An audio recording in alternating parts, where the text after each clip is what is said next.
अंतरायतिमिरोपशान्तये शान्तपावनमचिन्त्य वैभवं तं नरं वपुषि कुञ्जरं मुखे मन्महे किमपि तुन्दिलं महः शरणं करवाणि शर्मदं ते चरणं वाणिचराचरोपजीव्यं करुणामसृणैः कटाक्षपातैः कुरु माम् अम्बकृतार्थ सार्थवाहं शारदा शारदाम्भोजवदना वदनाम्बुजे सर्वदा सर्वदास्माकं सन्निधिः सन्निधिं क्रियात् विमलपटी कमलकुटी पुस्तकरुद्राक्षसस्तहस्तपुटी कामाक्षि पक्ष्मलाक्षी कलितविपञ्ची विभासि वैरिञ्ची वागर्थाविव सम्पृक्तौ वागर्थप्रतिपत्तये जगतः पितरौ वन्दे पार्वती परमेश्वरौ गुरवे सर्वलोकानां भिषजे भवरोगिणां निधये सर्वविद्यानां दक्षिणामूर्तये नमः नारायणसमारम्भां व्यासशङ्करमध्यमाम् अस्मदाचार्यपर्यन्तां वन्दे गुरुपरम्परां नारायणं नमस्कृत्य नरं चैव नरोत्तमं देवीं सरस्वतीं व्यासं ततो जयमुदीरयेत् यज्ञेश अच्युत गोविंद माधव अनंत केशव कृष्ण विष्णो हृषीकेश वासुदेव नमोस्तुते यस्मात् सर्वं समुत्पन्नं चराचरमिदं जगत् इदं नमो नटेशाय तस्मै कारुण्यमूर्तये मूकं करोति वाचालं पंगुं लंघयते गिरिं यत्कृपातमहं वन्दे परमानन्दताण्डवं परमानन्दताण्डवं परमानन्दताण्डवं परमानन्दमाधवम् पुण्डरीकपुरमध्यवासिनीं वृत्तराजसहधर्मचारिणीम् अद्रिराजतनयां दिने दिने चिन्तयामि शिवकामसुन्दरीं चिन्तयामि शिवकामसुन्दरीं तिल्लवनसंस्थं सल्ललितमूर्तिं नृत्यत्पदाब्जं नटराट्सुतं तं शिवकामसुन्दरी लालितस्वरूपं शिवकामसुन्दरी लालितस्वरूपं कल्पकगणेशं हृदि कल्पयामि कल्पकगणेशं हृदि कल्पयामि श्रीमत्तिल्लवनान्तरस्थममलं श्रीसुन्दरीकामितं चिद्व्योमस्तमहानटं रसतमं सानन्दमन्दस्मितं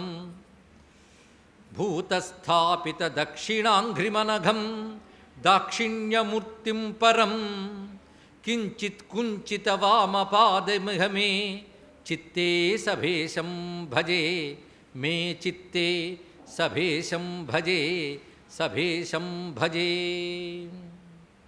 शिवाय गुरवे नमः शिवाय गुरवे नमः शिवाय गुरवे नमः श्रीमात्रे नमः श्रीमात्रे नमः श्रीमात्रे नमः श्रीविष्णुरूपाय नमः शिवाय श्रीचित्सभेशाय नमः शिवाय श्रीमन्नटेशाय नमः शिवाय श्रीताण्डवेशाय नमः शिवाय నమో మహద్భ్యో ఋషిభ్యో గురుభ్యో నమః.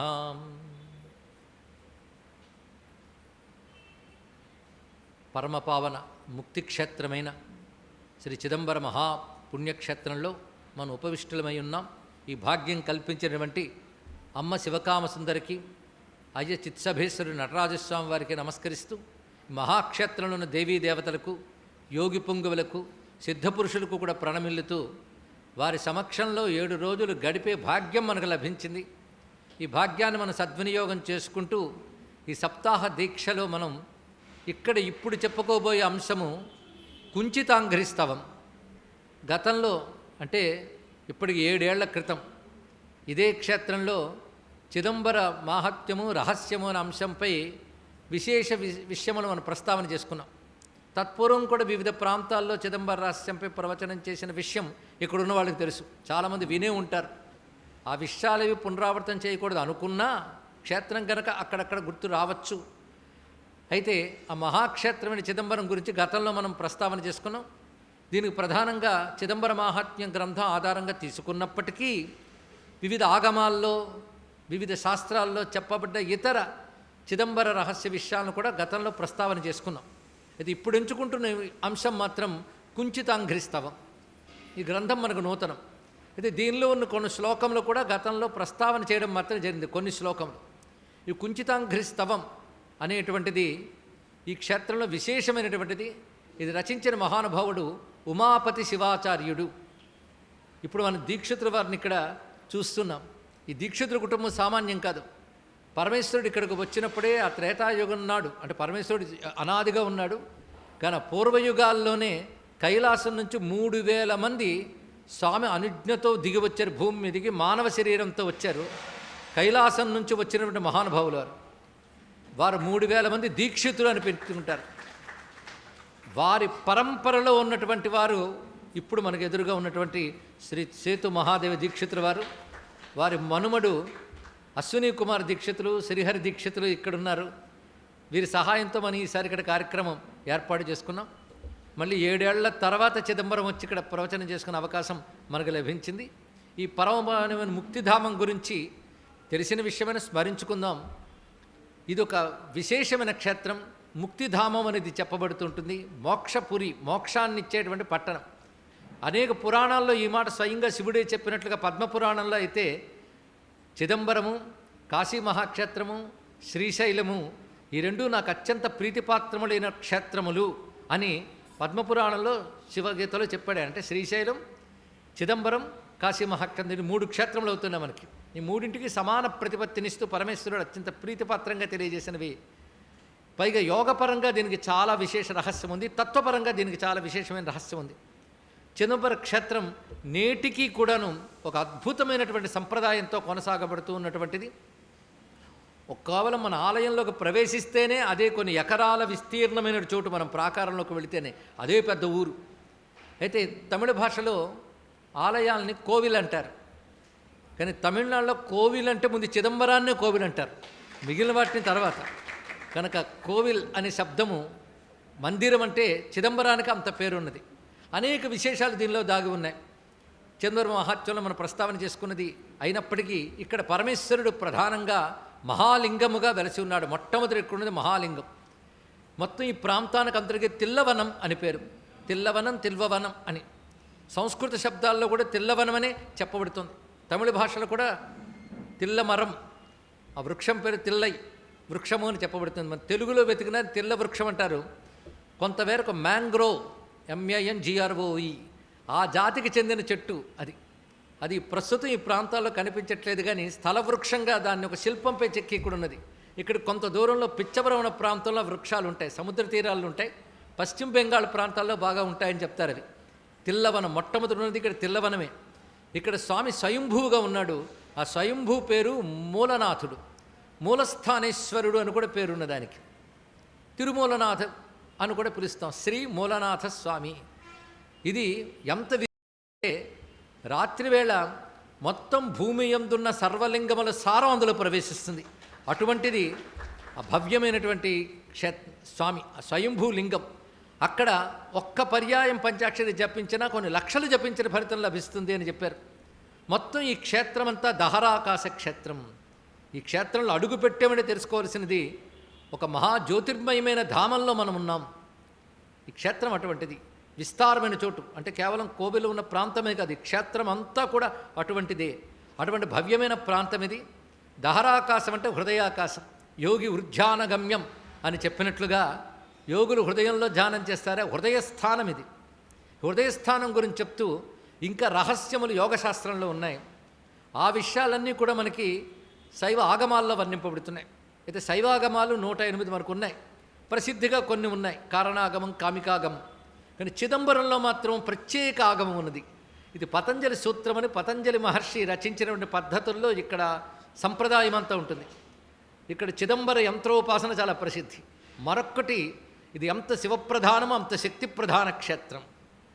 శివశక్తులు ఎప్పుడూ వేరు కాదన్న విషయం మనకు తెలుసు. కానీ ఇక్కడ ఉంది కామకోష్టం అన్నారు. ఇక్కడ కామకోష్టం అనే మాట మనకి కామకోటిపీఠమైన కాంచీపురానికి కామకోష్టం అంటాం. అక్కడ కామకోష్ట శబ్దం ఎలా వాడారో మళ్ళీ ఇక్కడ కూడా కామకోష్టం అనే పేరు మనకు ప్రాచీన చిదంబర రహస్యాది గ్రంథాల్లో కనబడుతున్నాయి. అంటే ఇది శక్తి ప్రధాన క్షేత్రం. ఇది ఒక రహస్యం. చిదంబరంలో అన్ని రహస్యాలే. చిదంబర రహస్యం అన్న మాట ఎలాగో వింటాం. శక్తి ప్రధాన క్షేత్రంగా చెప్పబడుతుంది. ఇది అమ్మవారి మందిరం ప్రత్యేకంగా ఉన్నది. ఇక్కడ అమ్మవారు ఎప్పుడు శివుని పక్కన అమ్మ మూర్తి ఉంది. నటరాజస్వామి వారికి వామభాగం వైపు అమ్మవారి మూర్తి ఉంది. అది శివకామ సుందరే. ఇది కాకుండా శివకామ సుందరి మందిరం ఉంది. దీనికి కాంచీపురానికి కొంచెం పోల్చి చూస్తే కాంచీపురంలో అమ్మవారి మందిరంలో శివలింగం ఉండదు, శివాలయం ఉండదు. అలాగే అమ్మవారి యొక్క ఇక్కడ శివకామ సుందరి మొత్తం ప్రాంగణంలో ఎక్కడ శివాలయం ఉండదు. అంటే అది అంతో ఇదంతే. కామశబ్దం 2 చోట్ల వాడబడుతుంది. ఇది ఒక రహస్యమైన అంశం. ఆవిడ కామాక్షి, ఈవిడ శివకామసుందరి. శివకామసుందరి అంటే లలితా మహాత్రిపుర సుందరి అని చెప్తున్న శ్రీవిద్యా పరదేవత యొక్క క్షేత్రం ఇది. కనుక ఇది శ్రీవిద్యకు ప్రధానమైనటువంటి చోటు. ఇక్కడ పైగా అమ్మవారి రూపం ఉంది, శివుడు లేడంటే అర్థం ఏంటంటే అమ్మవారు శివుడు కలిసి శివశక్తి రూపంగా ఉన్నారు. శివశక్తి రూపిణి. శివుని విడిచి అమ్మవారు ఉంటారా? అలా ఉంటారనుకుంటే పాపం కూడా వస్తుంది మనకి ఇక్కడ. అని ఇక్కడ ఉన్నది శివశక్తి రూపిణి, మహాకామేశ్వరి, రాజరాజేశ్వరి, సరితా మహాత్రిపుర సుందరి పరాభట్టారిక ఇక్కడ వెలసి ఉన్నది. అందుకే శ్రీవిద్యా మహాక్షేత్రం. అది కొంతమంది పరిశోధకులు చెప్పినది ఏంటంటే సుందరీ నామంతో అమ్మవారున్న ఒకే ఒక్క క్షేత్రం ఇదండి.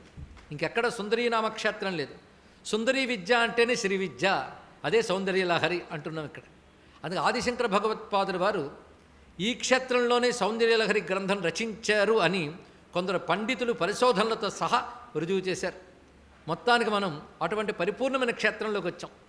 అదేవిధంగా లలితా శాస్త్రంలో దహరాకాశ రూపిణి అని మనం చదువుతున్నాం. దహర ఆకాశ రూపిణి.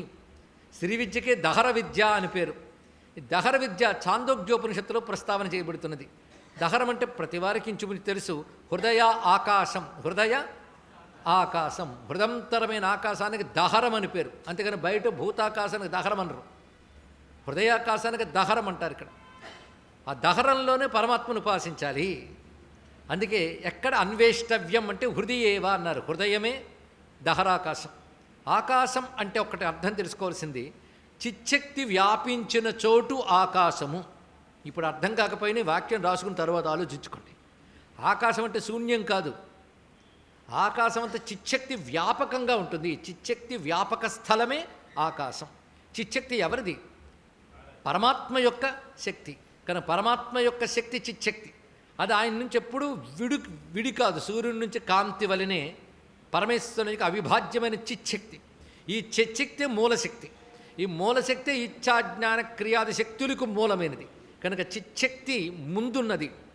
ఆ మాటకొస్తే పరమాత్మ చిచ్చక్తి ఎప్పుడూ అవిభాజ్యంగా ముందే ఉన్నారు. అని సృష్టి చేయాలనే సంకల్పం కలిగినప్పుడు ఆ సంకల్పం ఇచ్ఛగా, జ్ఞానంగా, క్రియగా విస్తరించి జగత్ ఏర్పడింది. కానీ ఇచ్ఛాజ్ఞాన క్రియలు జగన్ నిర్మాణానికి, జగన్ నిర్వహణకే హేతువులు. కానీ జగన్ నిర్వహణ హేతువులకి ఇచ్ఛాజ్ఞాన క్రియాశక్తులు అంటున్నాం. ఈ మూడే మనం అంతటా చూస్తున్నాం. అణువు మొదలు బ్రహ్మాండం వరకు ఉన్న పరమేశ్వరుని శక్తి 3 రూపాలతో ఉంటుంది. ఇచ్ఛ, జ్ఞాన, క్రియ. అయితే 3 రూపాలు అన్నాం కనుక 3 ముక్కలు కావు, 3 విడివిడి రూపాలు కావు.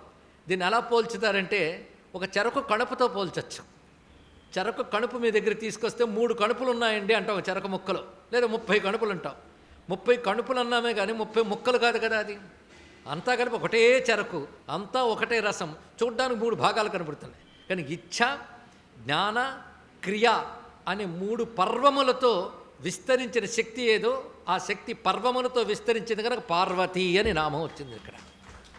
పర్వరూపేణ తనోతి, తనోతి అనే శబ్దానికి విస్తారం, ఆ విస్తారంగా ఉంది కనుక పార్వతి అనే మాట ఇది అర్థం. ముందు నుంచి ఉన్న అర్థం ఇదే. తర్వాత ఆమె పర్వతరాజుగా పుత్రిగా పుట్టి మరొక పేరు తెచ్చుకుంది, ఆ నామానికి మరొక అర్థం తెచ్చింది. కానీ అందుకే పార్వతి అంటే ఇచ్ఛా జ్ఞాన క్రియాశక్తి స్వరూపిణి పార్వతి. ఆ పార్వతే చిచ్చక్తి. ఈ చిచ్చక్తే మనకి శాస్త్రమనందు ఉమా హైమవతి బహుశోభమాన అని కేనోపనిషత్తులో వర్ణింపబడుతున్న తల్లి ఈవిడే. అందుకే మూలనాథ స్వామి దగ్గర ఉన్న అమ్మవారి పేరు ఉమాదేవి. అక్కడ ఉమానామంతో ఆవిడ వర్ధిల్లుతుంది. ఉమానామం అనేది ఉపనిషత్తులో చెప్పబడ్డ మాట. అందుకే శృతీనాం మూర్ధానో దదతి తవయౌ శేఖరతయా అనే మాట మనం చదువుకున్నాం. ఎక్కడ? శృతీనాం మూర్ధాన. శృతీనాం మూర్ధాన అంటే ఉపనిషత్ అని అర్థం. మూర్ధం అంటే చివరి భాగం. వేదములు యొక్క చివరి భాగం అనందంటే వారి తల మీద ప్రకాశిస్తున్నది అమ్మ అంటే వేదముల్లో కేనోపనిషత్తులోనే చెప్పబడింది శ్రీ విద్య. అది అమ్మవారే స్వయంగా అక్కడ వ్యక్తమై ఉమా హైమవతి భగశోభమాన అని చెప్పబడుతున్న ఆ తల్లియే ఇంద్రునికి ఉపదేశించింది విద్యని. ఇదే ఇంద్ర విద్య అని చెప్పబడుతున్నటువంటిది. కనుక ఉపనిషత్ ప్రతిపాద్యమైన విద్య కనుకనే సర్వోపనిషదుద్ఘుష్ట సర్వ వేదాంత సంవేద్య శృతి సీమంత సింధూర పదాబ్జ ధూళిక చదువుతున్నాం కదా. సకలాగమ సందోహ సుక్తి సంపుట మౌక్తిక. కనుక ఈ క్షేత్రం పరమేశ్వరుడు తన చిచ్చక్తితో విస్తరించితే దాని యందు ఇచ్ఛాజ్ఞాని క్రియాశక్తులు పనిచేసాయి. చిచ్చక్తి అలా వచ్చింది. కనుక మొట్టమొదటి ఉన్నదేంటి? విస్తరించిన చిచ్చక్తి. విస్తరిస్తే దాని పేరు ఆకాశం అని పేరు. విస్తరిస్తే ఆకాశం. ఆకాశం అంటే ఆకాశం గగనం శూన్యమని, శూన్యమని శబ్దం వాడడానికి లేదు ఇక్కడ. ఆసమంతాత్ కాశం ఆకాశం. కాశం అంటే జ్యోతి, చైతన్యం. ఆకాశం ఏంటి? చిచ్చక్తి యొక్క విస్తారం ఆకాశం. ఒక్క సముద్రంలోనే కెరటాలు, బుడగలు అన్ని పేర్లు చెప్తాం కానీ సముద్రం అంతా ఒకటే నీరు. అలాగే ఆకాశం అంటే చిచ్చక్తి యొక్క వ్యాపకత్వం. దాని యందే సర్వజగత్తు స్ఫుడుతూ పెరుగుతూ లయమవుతుంది. దేనిలో? చిచ్చక్తిలో లయమవుతుంది. కానీ శివుడు చిచ్చక్తి ఈ రెండే మనకు కావాలి. ఈ రెండు కలిపితే శివశక్తి యొక్క రూపిణి అన్నాం. కానీ చిచ్చక్తి విస్తరించిన చోటు ఏదో అది చిత్ ఆకాశం. ఆకాశ శబ్దమే అంబరం, కలిపితే చిదంబరం. ఇది తెలుసుకోవాల్సింది. ఇది పరమేశ్వరుని యొక్క చిచ్చక్తి. చిచ్చక్తి అంటే చాలు పరమేశ్వరుని అర్థం. కానీ మళ్ళీ శివుని మర్చిపోతామేమో అని మళ్ళీ శివుని యొక్క అసలు శక్తి చిచ్చక్తి. ఈ శక్తి ఎప్పుడూ ఉంటుంది. ఇచ్ఛా జ్ఞాన క్రియలు జగత్తు యందు ప్రవర్తిస్తూ ఉంటాయి. ఈ ఇచ్ఛా జ్ఞాన క్రియారూపములు ఆ 3 శక్తులు ఉన్న క్షేత్రం కూడా ఇదేనండి. ఇక్కడ పైగా చిచ్చక్తి యందే సర్వజగత్తు ఉందంటే చిదంబరమునందే సర్వ జగత్తు ఉంది, సర్వ దేవతలు ఉన్నారు. అటువంటి క్షేత్రం ఇది. కానీ ఈ క్షేత్రంలో లేని శక్తి లేదు. విశ్వమూల శక్తి ఇక్కడుంది. విశ్వ మూల శక్తి, మూలమే చిచ్చక్తి. కనుక ఇక్కడ స్వామి పేరు కూడా మూలనాథుడు. తర్వాత నృత్తరాజు వచ్చాడు. ముందున్నది మూలనాథుడే, ముందున్నది మూలనాథుడే. ఈ మాట ఒక సూత్రంలా పట్టుకున్న చాలు. ఇక్కడ అసలు జగత్తుకు మూలనాథుడు ఆయనే కదా. మూలం అంటే అర్థం ఏంటండి? చెట్టు ఏర్పడక ముందు ఏది ఉంటుందో అది మూలం. విశ్వం ఏర్పడక ముందు ఎవడున్నాడో వాడు మూలం. వాడే మూలనాథుడు. శ్రీ మూలనాథాయ నమశివాయ అని నమస్కారం చేసుకుంటూ ఇప్పుడు ఏకంగా మనం ప్రవేశిస్తున్నాం ఈ దివ్యమైన గ్రంథంలోకి. ఇది రచించిన మహానుభావుడి పేరు ఉమాపతి శివన్. కానీ ఆచార్యుడు గనక, దీక్షితులు గనక ఉమాపతి శివాచార్య దీక్షితులు ఈయన పేరు. ఈయన ఎంత స్థానం ఉన్నదంటే ఋషులతో సమానమైన స్థానం ఉన్నది. ఈయనకి పూర్వంలోని మరో 3కి కలిపి చిదంబర ఆలయ ప్రాంగణంలోనే ఆలయం ఉంది. ఉమాపతి శివాచార్యుల వారిని అక్కడ మనం దర్శించుకోవచ్చు. నేను ఇవాళ ఆయన దర్శనం చేసుకుని అనుమతి తీసుకుని ఇక్కడికి వచ్చాను.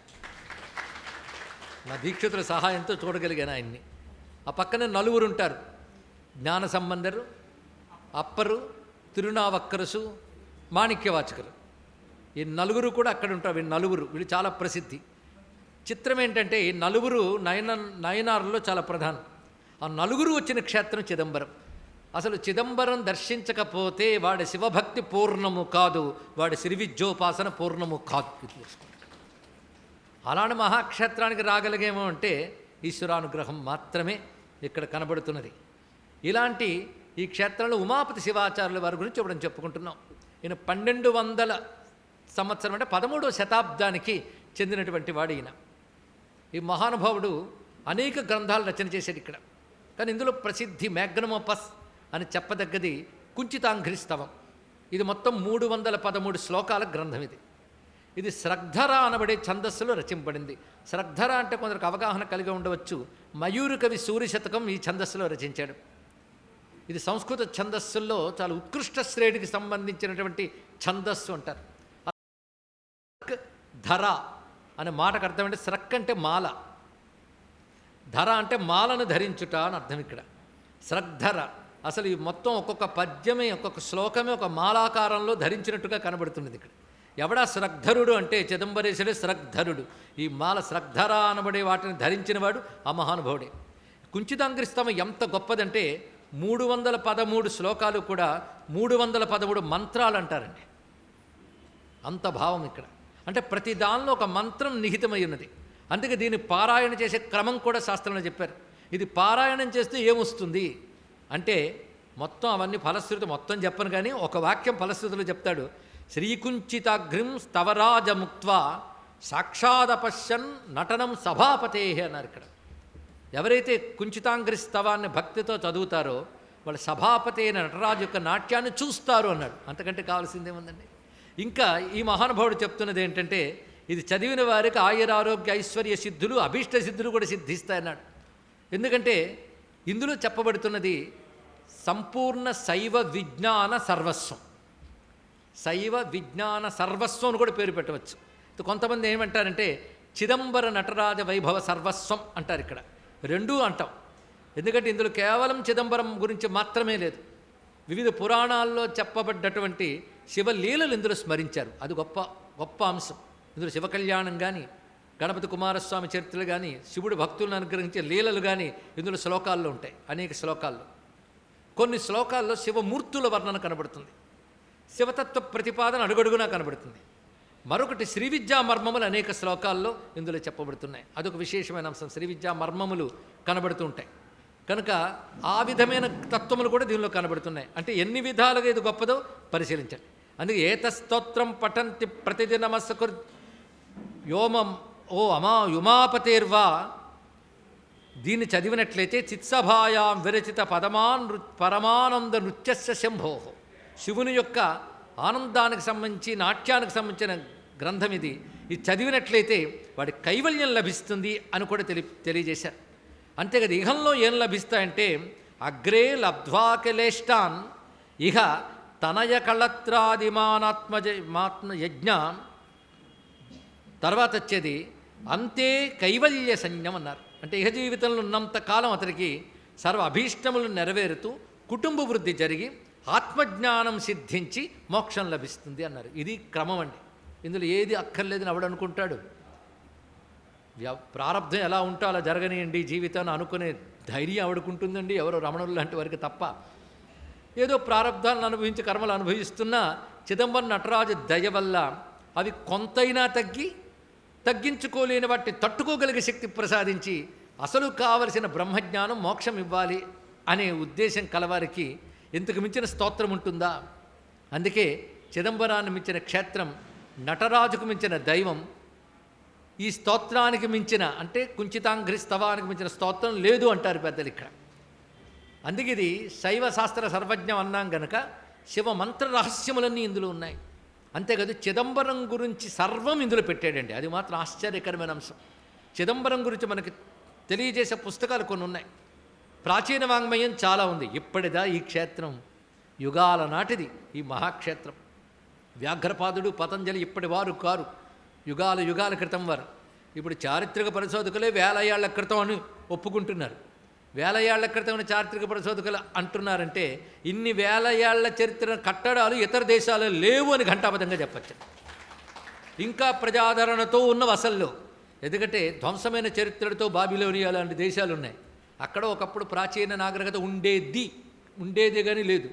ఇక్కడ మనం ఎంత నిర్లక్ష్యం చేసి పక్కన పెట్టేస్తున్నా ఉన్నాయి. అది గొప్పతనం. ఆసేతు సీతాచలం ఇలాగే ఉన్నాయి. అలాంటి భవ్యమైన భారతదేశంలో ఎన్నో క్షేత్రాలు, చిదంబరం ప్రత్యేకత కూడా అలాంటిది, అత్యంత ప్రాచీనమైనది. అందుకే అనాది స్వయంభూ క్షేత్రం అని దీన్ని చెప్పాలి. పైగా ఇక్కడున్న మూలనాథస్వామి ఏనాటి యుగాల నుండో సేవించబడుతున్నాడు. కల్పాది కాలం నుంచి కూడా. ఆయన గుర్తించి పూజించిన మహర్షులు మాత్రం కొంతకాలం తర్వాత వచ్చారు.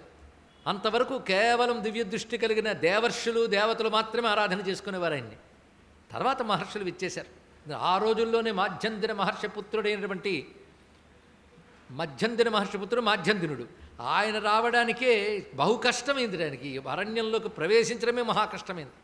ఎలా రాగలిగాడంటే మంత్రబలంతో రాగలిగాడు అని శాస్త్రం చెప్పింది. మంత్రబలం లేకపోతే అప్పుడు ప్రవేశించలేని విధంగా ఉండేది ఈ క్షేత్రమంతా. అప్పుడు దాని పేరు తిల్లవనమే, అందరికీ తెలుసు. అలా వచ్చిన మహానుభావుడు మూలస్థానం దగ్గరే ఆయన ఆశ్రమం కట్టుకొని, ఇప్పుడు మనం అక్కడ దగ్గరలోనే వ్యాఘ్రపాదుని యొక్క మందిరం చూడవచ్చు. అక్కడే ఆయన స్థానం ఏర్పరచుకుని, అక్కడ శివగంగ కూడా అప్పటి నుంచి ఉండేది. అక్కడ ఆయన స్థానం ఏర్పరచుకొని తపస్సు చేశాడు. అంటే ఏనాడండి ఇది? ఆయన కొడుకు వ్యాఘ్రపాదుడు మధ్యంద్ర మహర్షి కొడుకు వ్యాఘ్రపాదుడు. ఆయన తపస్సు చేశాడు. వ్యాఘ్రపాదుని కొడుకు ఉపమన్యు మహర్షి కూడా ఇక్కడే జన్మించి ఇక్కడే శివారాధన చేసి వాళ్ళమ్మ పాలు ఇవ్వలేదని అలిగినటువంటి వాడు ఇక్కడే. తర్వాత ఆయన హిమాలయాల్లో తపస్సు చేశాడు అనడానికి ప్రమాణం భారతమే. మనకి కృష్ణ పరమాత్మ హిమాలయాల్లో అందరికి వెళ్ళాడు. లేకపోతే ఇక్కడ తపస్సు చేసి అక్కడ ఆశ్రమం కట్టుకున్నాడో మనకు తెలియదు. కానీ ఉపమన్యు మహర్షి చోటు కూడా ఇదే. అది కూడా గర్వించదగ్గ అంశం. ఇది ఉపమన్యు మహర్షి ఆశ్రమం నేటికొన్నది. అయితే అది ప్రస్తుతం హిమోత్పర్వత ప్రాంతంలో ఉన్నది. తర్వాత సిద్ధుడే అక్కడికి వెళ్ళినట్లు, ఇది కృష్ణ పరమాత్మ దాన్ని దర్శించినట్లుగా మహాభారతం అనుశాసనిక పర్వం మనకు చెప్తున్న అంశం. దీన్ని బట్టి వ్యాఘ్రపాదుడు, ఆయన తండ్రి మధ్యందిన మహర్షి, వ్యాఘ్రపాదుని పుత్రుడు ఉపమన్యు మహర్షి. వ్యాఘ్రపాదుల గురించి ఎందుకు చెప్పుకుంటున్నామంటే పాండవుల గోత్రం వ్యాఘ్రపాదముని గోత్రం.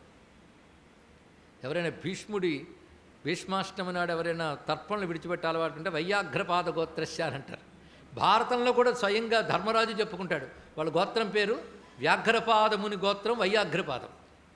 అంటే ఎప్పటివాడు వ్యాఘ్రపాదుడు చెప్పుకుని పాండవులకు కూడా గోత్ర ఋషిగా ఉన్నంటే వేద ఋషులే గోత్ర ఋషులు అవుతారు. కానీ వైదిక ఋషి వ్యాఘ్రపాదుడు అంటే వేదమంతర ద్రష్ట. ఆ మహానుభావుడు చిన్నతనంలో తండ్రి దగ్గర సమస్త వేద విద్య నేర్చుకుని ఇక్కడికి వచ్చి తపస్సు చేసుకుని ఈ క్షేత్రం వదిలి వెళ్ళలేదు. ఇప్పటికీ సూక్ష్మ భూమికలో తేజోమూర్తులుగా వాళ్ళు ఉంటారు. మనం ఇక్కడ ఉన్నామన్న విషయం వాళ్ళకి తెలుసు కనుక వాళ్ళు నమస్కారం చేసుకుంటే చాలు. వ్యాఘ్రపాదుడు ఎలాగో అనంతర కాలంలో ఆదిశేషవే పతంజలిగా ఇక్కడికి విచ్చేశాడు.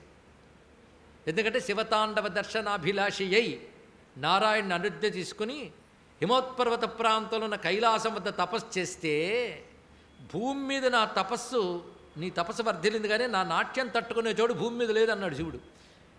నా నాట్యాన్ని తట్టుకునే శక్తి భూమి మీద లేదు, నేను కైలాసంలో చేస్తాను. ఆ కైలాసం ఎవరి కంటికి కనబడదు. అక్కడ సాక్షిని ఒక్కరే, అమ్మవారు ఒక్కరే చూడగలరు ఆ తాండవాన్ని. మహా అయితే ప్రదోష కాలంలో దేవతలకి కైలాసంలో దర్శనమిస్తాడు, మిగిలిన వరకు కనబడదు. అది అంటే భూమి మీద లేదు ఆ కైలాసం. చతుర్దశ భువనాలకి అతీతమైనది ఆ కైలాసం.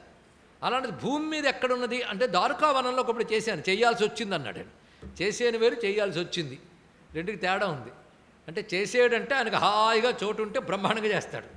చేయాల్సి వచ్చిందంటే నాకు ఆ చోటు పెద్దగా నాట్యం తట్టుకునే శక్తి లేదు, కానీ చేశాను అన్నాడు. ఆ చోటు పేరు దారుకావనం. ఆ కథ చాలా ఉన్నది. దారుకావనంలో చేశాడు ఆయన. ఆ నాట్యం ఎవరు తట్టుకోలేరు. అది కూడా తట్టుకోలేకపోతే నేను అడ్జస్టే చేశాను.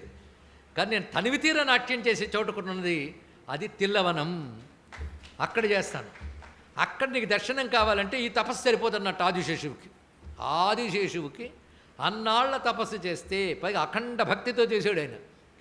అంత చేస్తే అది నీకు దర్శించడానికి ఇంకా యోగ్యత రాలేదన్నాడు. మరి ఏం చేయాలని తెల్లవనానికి వెళ్ళన్నాడు. అక్కడ పులిపాదాలతో ఒక ఆయన ఉన్నాడు, వ్యాఘ్రపాదుడు. ఆయన్ని ఆశ్రయించు, మీరిద్దరూ కలిసి తపస్సు చేయండి, నేను కనబడతానన్నాడు. ముహూర్తం కూడా పెట్టించేశాడు ఆయన.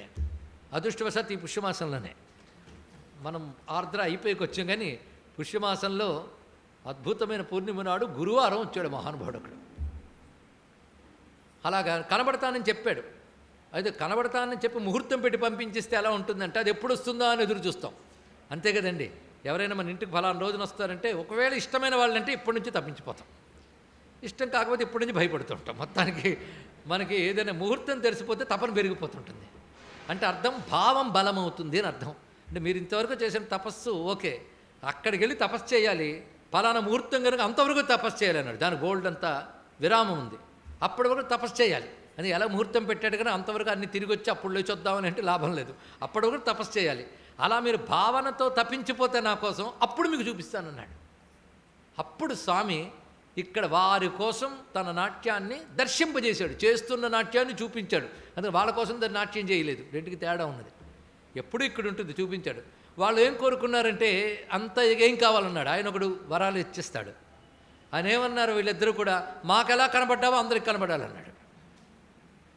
వెంటనే మొత్తం ప్రమధులందరికీ ఆ మాట పడలేదు. ఆయనకేమో ఇచ్చేస్తాడు, కానీ మేమెంత తపస్సు చేస్తే కానీ కనబడిన వాడు అందరికీ సులభంగా కనబడిపోతే ఎలాగా? ఋషులు అడిగారు, వాళ్ళు అమాయకులు, అందరు క్షేమం కోరుతారు, కానీ మనం మాత్రం అలా పొసగనివ్వకూడదు సుమా అని చెప్పి నందీశ్వరుడి దగ్గర మొరపెట్టుకున్నారు. నందీశ్వరుడు ఏం చేశాడంటే అందరినీ రానివ్వలే ఇక్కడికి అన్నాడు. కనుక చిదంబరం అందరూ రాలేరు. వచ్చిన నా నాట్యం చూడాలంటే వాళ్ళకి తపస్సున్నది. చిత్రంగా ఇన్నాళ్ళు సాధన చేస్తే నేను కనబడతానని చెప్పినది ఒక్క చిదంబరం గురించేనే, నీకెక్కడ మీకు దీక్ష కనబడదు. ఆ దీక్ష నేను చెప్పినా చేసేస్తారని భయం నాకు లేదు, ఎందుకు చేయలేరు, అంత క్లిష్టం ఇది. పైగా మనం చేద్దామన్న విఘ్నాలు చాలా ఉంటాయి. ఎందుకంటే పుణ్యాలో పండితే కానీ ఆ బుద్ధి పుట్టదు. బుద్ధి పుట్టినా కొందరికి భక్తి చాలా ఉంటుంది, కానీ భగవంతుడి కోసం అడుగు వేయలేరు. ఎందుకంటే లౌకికమైన విషయాలు లాగుతూ ఉంటాయి. అవి జయించనంతకాలం ఎవడు భగవంతుడి దగ్గర వెళ్ళలేడు, తెలుసుకోండి. అందుకే అయ్యో దీక్ష రహస్యం కదా బయట పెట్టేసే నేను సభలో ఉండాలని భయపడ్ను, ఎందుకంటే బయట పెట్టి అప్పుడు చేయరని తెలుసు నాకు. చిత్రం ఏంటంటే దీని గురించి ఎక్కడుందంటే స్కాంద పురాణంలో సూత సంహితలో వివరించారు.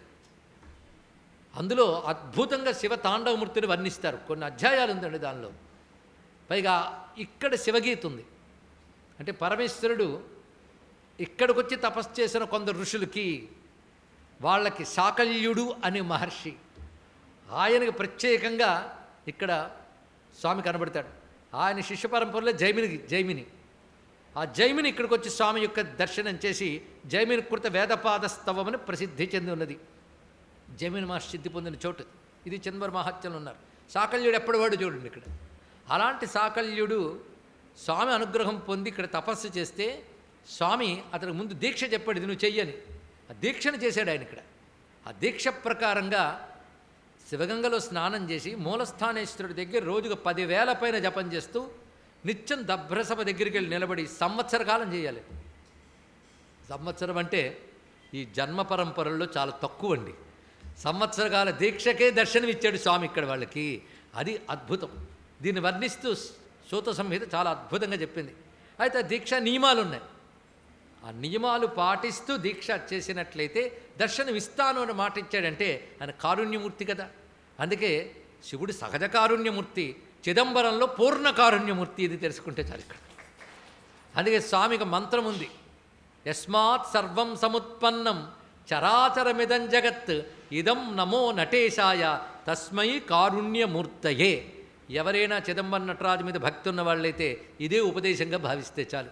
దీన్ని రోజు జపం చేసుకోవచ్చు, ఇక్కడ ఉన్ననాళ్ళు చేసుకోవచ్చు, ఎక్కడున్నా చేసుకోవచ్చు. మీరు సిద్ధమైతే నేను మీ చేత అనిపిస్తా. దీనికి అంగన్యాస కరన్యాస కూడా శాస్త్రంలో చెప్పారంటే ఇది మహామంత్రం. 32 అక్షరాల అనుష్ఠుభ ఛందస్సుతో కూడినటువంటి మహామంత్రం ఇది. దీని ఋషి కూడా శివుడే. కానీ మహామంత్రం ఒక్కసారి అందాం. యస్మాత్ సర్వం సముత్పన్నం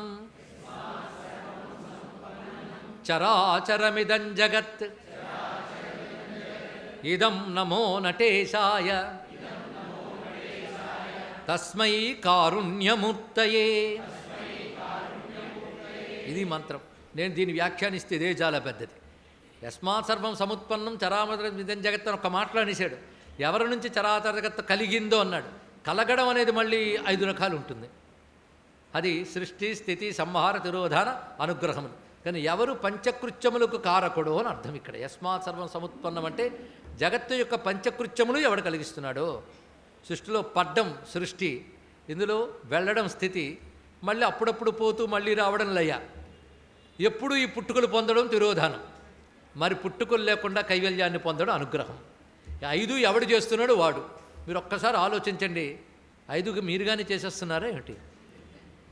ఏమో ఇప్పుడు ప్రవచనం హడావిడిలో చెప్పలేం, కానీ తర్వాత ఆలోచించి చెప్తాం. ఏమని 5 మేము చేసేసాం. ఇందులో ఒక్కడైనా 5 ఒక్కటైనా నేను చేయగలగని చెప్తే వాడికి నేను దండం పెడతా. సృష్టి, స్థితి, సంహార, తిరోధాన, అనుగ్రహములు ఎవరు చేయగలరండి? ఇవి ఎవరు చేయలేరో ఎవరు చేయలేరు. ఎవరు చేయగలరు వాడు ఈశ్వరుడు అన్నారు. అంతే. ఈశ్వరుడు అంటే పంచకృత్యములు ఎవడు చేస్తాడు వాడు ఈశ్వరుడు. అయిపోయింది అంతే. కనుక పంచకృత్యములు ఎవడు చేయగలడు? వాడు ఈశ్వరుడు. ఈ పంచకృత్యాలు చేస్తున్న స్వరూపం అంతా కనబడే మూర్తి నటరాజు. కానీ నటరాజు నాట్యమే పంచకృత్యాలు. ఇవన్నీ సూత్రవాక్యాలు. నటరాజు నాట్యమే పంచకృత్యాలు. మరి పంచకృత్యాలు జగత్తులో కనబడుతున్నాయి కదా, అంటే జగత్తంతా శివనాట్యమే కదా. కానీ ఇప్పుడు అలా అనిపించలేదు కదా. అలా అనిపించడం కోసమే ప్రవచనం వినాలి. ఇక్కడ ముందు అనిపిస్తే తర్వాత కనిపిస్తుందండి. ఇక్కడ మన జగత్తులో అంతా పరమేశ్వరుడు యొక్క నాట్యమే. ఆ జ్ఞానం దొరికే చోటు చిదంబరమే. ఎందుకంటే ఇది జ్ఞానక్షేత్రం. శివుడు జ్ఞానాన్ని ఉపదేశించాడు మహర్షులకి. అప్పుడు వాడు శివనాట్యం దర్శించగలిగారు. దర్శించడం అంటే అనుభవం, దర్శనం అంటే అనుభవం. ఎందుకు ఇవాళ దర్శించి రేపటికి అంతర్ధానం అయిపోతే ఏం పనికి వస్తుందండి? ఆ దర్శనం నీకు స్థిరపడిపోవాలి, అనుభవం స్థిరపడిపోవాలి. కనుక దర్శనం అనగా అనుభవం. ఆ అనుభవం ఎక్కడ? చిదంబర దర్శనం. అంటే చిదంబర దర్శనం. ఆ హృదయమందలి చిదాకాశమ నీదు రూపముగా శివ, తెలిసి కొలిచెడి తెలివి నీయుమ షణ్ముఖుని జనకా భవ అనడం జరిగింది. ఇక్కడ చిదంబరం వేరు, నటరాజు వేరు కాదు. చిదంబరమే నటరాజు. ఆయన రూపం ఏమిటయ్యా? అరూప రూపుడు. అటువంటి చిదాకాశ రూపుడే ఆయన అంతా. నేను కనబడిన పిచ్చిన ఆయన కనబడే విశ్వమంతా నేనే అన్నాడు. ఇక్కడ కనబడే విశ్వమంతా ఎక్కడుంది? ఆకాశంలోనూ ఉంది. విశ్వంలో ఏముంది? ఆకాశమే ఉంది. అంతే కదండి. ఆకాశంలో విశ్వం ఉంది, విశ్వంలో ఆకాశం ఉంది. ఆకాశం లేనిదేది. ఆ ఆకాశం పేరేమిటి? చిదాకాశం. భూతాకాశం మనం చూస్తున్నది. మహాకాశం అది విశ్వానికి ఆవలున్నది. అది ఎక్కడో విశ్వానికి ఆవలుందంటే ఎన్ని దాటి వెళ్ళాలి? అక్కర్లేదు. అదే నీ దహరంలో ఉంది. కానీ ఏది మహాకాశం అంటూ భూతాకాశం అనగా పైన ఉన్నదో అది చిదాకాశం, అది నీలో దహరాకాశం. అంతే. ఇక్కడ దాని అడ్రస్ ఇది. ఇక్కడున్న అనుభవానికి రావట్లేదు కదా, అంటే పాపక్షయం జరగాలి కదా. ఆ పాపక్షయం చేసే తపస్సు చేయించి అనుభవాన్ని ఇచ్చిన క్షేత్రం చిదంబర క్షేత్రం. లోపల స్వామిని చూడకుండా అడ్డుకుంటున్న జ్ఞాన ప్రతిబంధకం వలనే పాపాల్ని పోగొట్టే క్షేత్రమే చిదంబర మహాక్షేత్రం.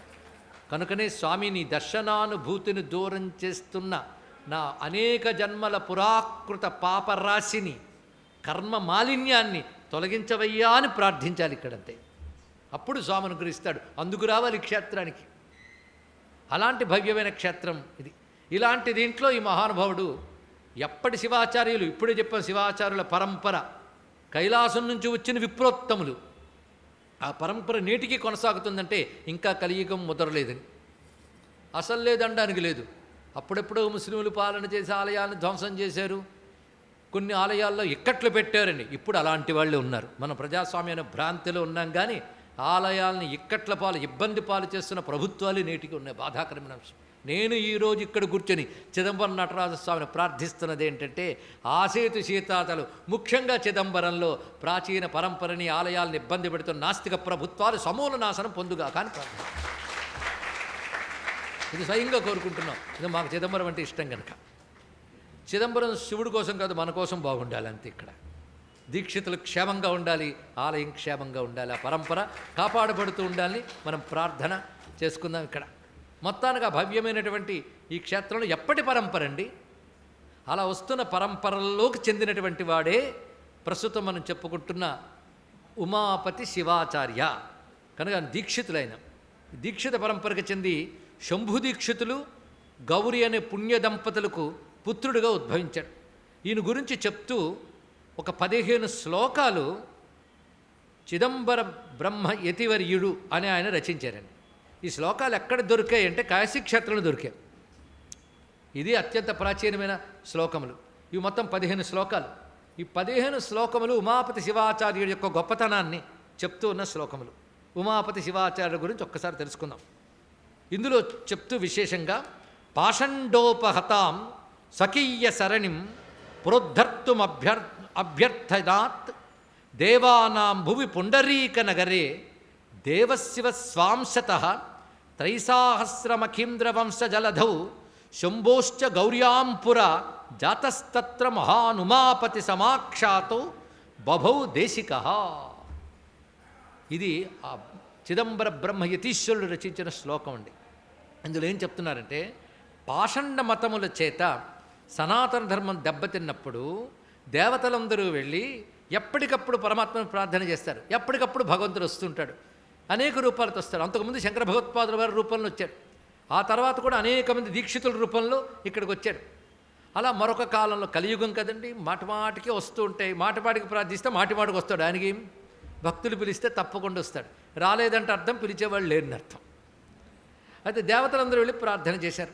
ప్రార్థన చేస్తే అప్పుడు దేవశివ స్వాంశత సాక్షాత్ శివుడు తన అంశతో పుండరీక నగరే, పుండరీక నగరంలో, పుండరీక నగరం అని చిదంబరానికి శాస్త్రంలో ఉన్న పేరు. పుండరీక నగరం, వ్యాఘ్రపురం అని పేరు, తిల్లవనము అని మరొక పేరు, మనం పిలిచేది చిదంబరం అని మరొక పేరు కూడా ఉన్నది. కానీ ఇది పుండరీకపురం అనే శాస్త్రంలో ఉన్నది.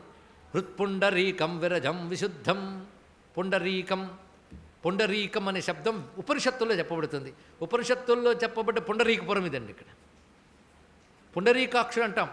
పుండరీకాక్షుడు అంటే పద్మములు వంటి కన్నులు కలవాడు, నేత్రములు పుండరీకమే వాక్షిణి అనేటువంటి ఉపనిషత్ మంత్రంతోనే పుండరీకమే వక్షిణి, పుండరీకముల వంటి కన్నులు కలవాడు అని అర్థం చెప్తున్నాం. అంటే శ్రీమన్నారాయణుడు అంటారు వైష్ణవులు, శివుడే అంటారు శైవులు.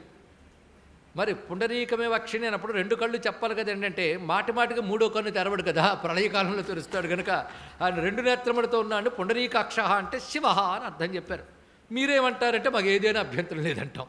ఎందుకంటే ఆ పుండరీకాక్షుడే నారాయణుడే శివుడు, శివుడే నారాయణుడు అనే భావం కలిగిన వాళ్ళం. ఈ క్షేత్రం కూడా హరిహర క్షేత్రం. చిదంబర క్షేత్రంలో ఉన్న శివాచారాలు ఎవ్వరికీ కూడా శివకేశవ భేదం ఉండదు. ఎందుకంటే అక్కడ నటరాజు, పక్కన గోవిందరాజు. ఈ నాగకుండా డ్యాన్స్ చేస్తాడు, నాగకుండా నిద్రపోతాడు. ఇద్దరు, అది ఒక శయన భంగిమ, ఇంకోటి నృత్య భంగిమ. అయితే ఆ నిద్ర ఏంటంటే నృత్యం చూడకుండా నిద్రపోవడం కాదు, మన ప్రవచనాల దగ్గరలాగా. ఆయన యోగ నిద్ర. యోగ నిద్ర అనే మాటే చాలా విశేషమండి. యోగం అంటే మెలకువ, నిద్ర అంటే మెలకువ లేకపోవడం. ఈ రెండు కలిసి ఎక్కడైనా ఉంటాయా? నేను ప్రవచనం వింటున్నాను, ఆయన నిద్రపోయానంటే నమ్మకండి, ఏదో ఒకటే ఉంటుంది. అవునా లేదా? అబద్ధం మాట అది. కానీ మా నారాయణ నిద్రపోతున్నాను యోగంలో ఉంటాడు అంటే పూర్తి మెలకువతుంటాడు. ఆయన నిద్రపుచ్చగలిగేవాడు ఎవడండి? అంతే, జగత్తు పని పెట్టుకోకుండా అంతర్ముఖంగా తనలోకి తాను చూసుకుంటున్నాడు. తనలోకి తాను చూస్తే తానే కనబడ్డాడు, అంతే కదా. తనలోకి తాను చూస్తే తానే కనబడ్డాడు, ఆ తానే శివుడు. కనుక ఆయన ఆ విధమైన భంగిమలో నటరాజు నాట్యం చూస్తూ ఇక్కడే ఉంటాడు. అంతే కదా. వైష్ణవులు 108 దివ్యక్షేత్రాలు ఇదొకటి, ఇది తెలుసుకోండి. ఇక్కడ విష్ణు క్షేత్రాల్లో 108 దివ్యధామాల్లో ఇది దివ్య దేశాలు అంటారు కదా, అందులో చిదంబరం ఒకటి. కనుక విష్ణు భక్తులు కూడా ఇక్కడికి రావాల్సినదే. అయితే కొందరు కరడుగట్టిన వాళ్ళు ఉంటారు, వాళ్ళు వైష్ణవులైన కంటే శివద్వేషులు అన్నారు. వాళ్ళలో ఒకరిద్దరు మాత్రం దూరం నుంచే దండం పెట్టుకుంటామని లోపలికి రాం, ఎందుకంటే శివుడు గోపురం నుంచి మేము వెళ్ళమని. పాపం వాళ్ళని శివుడు క్షమించడు, విష్ణువు క్షమించడం అని తెలుసుకుని మనకు తెలియడం కోసం ఇది హరిహర క్షేత్రం, ఇది శివశక్తి క్షేత్రం. వాళ్ళిద్దరూ ఉంటే సర్వం ఉంటుంది కనుక సర్వదేవతల క్షేత్రం. దేవతలందరూ ఇక్కడే ఉంటారు ఎప్పుడు తెలుసా? ఎందుకంటే ఆ శివనాట్య సమయాలు కొన్ని ఉన్నాయి ఇక్కడ. దేవతలకో టైం ఉంది, ఋషులకో టైం ఉంది, సిద్ధపురుషులకో టైం ఉంది, మానవులకో సమయం ఉంది. వివిధ సమయాలు ఉన్నాయి ఇక్కడ. ఆయా సమయాల్లో వాళ్ళకి దర్శనం ఇస్తాడు స్వామి ఆ నాట్యంలో. ఇవన్నీ నిర్ణయించింది అందుకేశ్వరుడు, ఎవరెవరికి ఏ సమయం అనేది. లేకపోతే అందరికీ ఎప్పుడు ఇచ్చేస్తున్నాడు ఆయన. వీళ్ళు అలాగా నిర్ణయించారు, నిర్ణయించి విధిని అనుసరించి చేస్తున్నారు. కానీ వాళ్ళందరూ ఇక్కడే ఉంటారు, దేవతలందరూ. కనుక ఏదో భాగ్యం పండితే ఇక్కడ కూర్చుని ఏ దేవతా సిద్ధినే ఇక్కడ పొందవచ్చండి, అటువంటి భవ్యక్షేత్రం. ఇలాంటి క్షేత్రంలో దేవతలందరూ ప్రార్థన చేయడం వల్ల, అందుకే దీనికి ఏం రాశారో తెలుసా ఈ మహానుభావుడు యతీశ్వరుడు? దేవానాం భువి పుండరీక నగరే.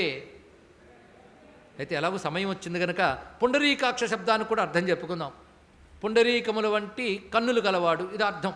కానీ అక్షు వ్యాప్తవు అనే ధాతువు ప్రకారం అక్ష శబ్దానికి వ్యాపక అని అర్థం. ఇక్కడ పుండరీక అక్ష అంటే హృదయం అనే పద్మమునందు వ్యాపించినవాడు పుండరీకాక్షుడు, ఇది అర్థం అండి.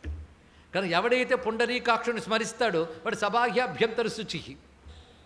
బాహ్యాభ్యంతరుడు ఎందుకు శుచి అంటే హృత్పుండరీకంలో వ్యాపించిన పరమమంగళుడైన పరమాత్మనే ధ్యానిస్తున్నావు కనుక నీకు బాహ్యం ఏంటి, అభ్యంతరం ఏమిటి? బాహ్యాభ్యంతరం వెళ్ళిందో ఆ పరంజ్యోతి నిండుంది కనుక నీకు బాహ్యాభ్యంతర శుచి, ఇది అర్థం అండి, అసలు అర్థం. మంత్రం మర్చిపోయారా? చెప్పుకోండి, మీకే తెలుస్తుంది.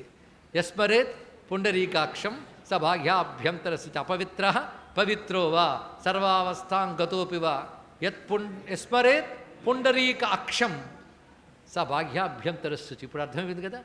ఆ పుండరీకాక్షుడు వాడి చిదంబరవాసుడు. పుండరీకాక్ష అన్న చిదంబరవాస అన్న ఒకటే అర్థం. ఇందాక చెప్పిన పెద్ద కన్నులు కలవాడిని అర్థం తీసేయకండి, అది మంచి అర్థమే, అది తీసుకోవచ్చు.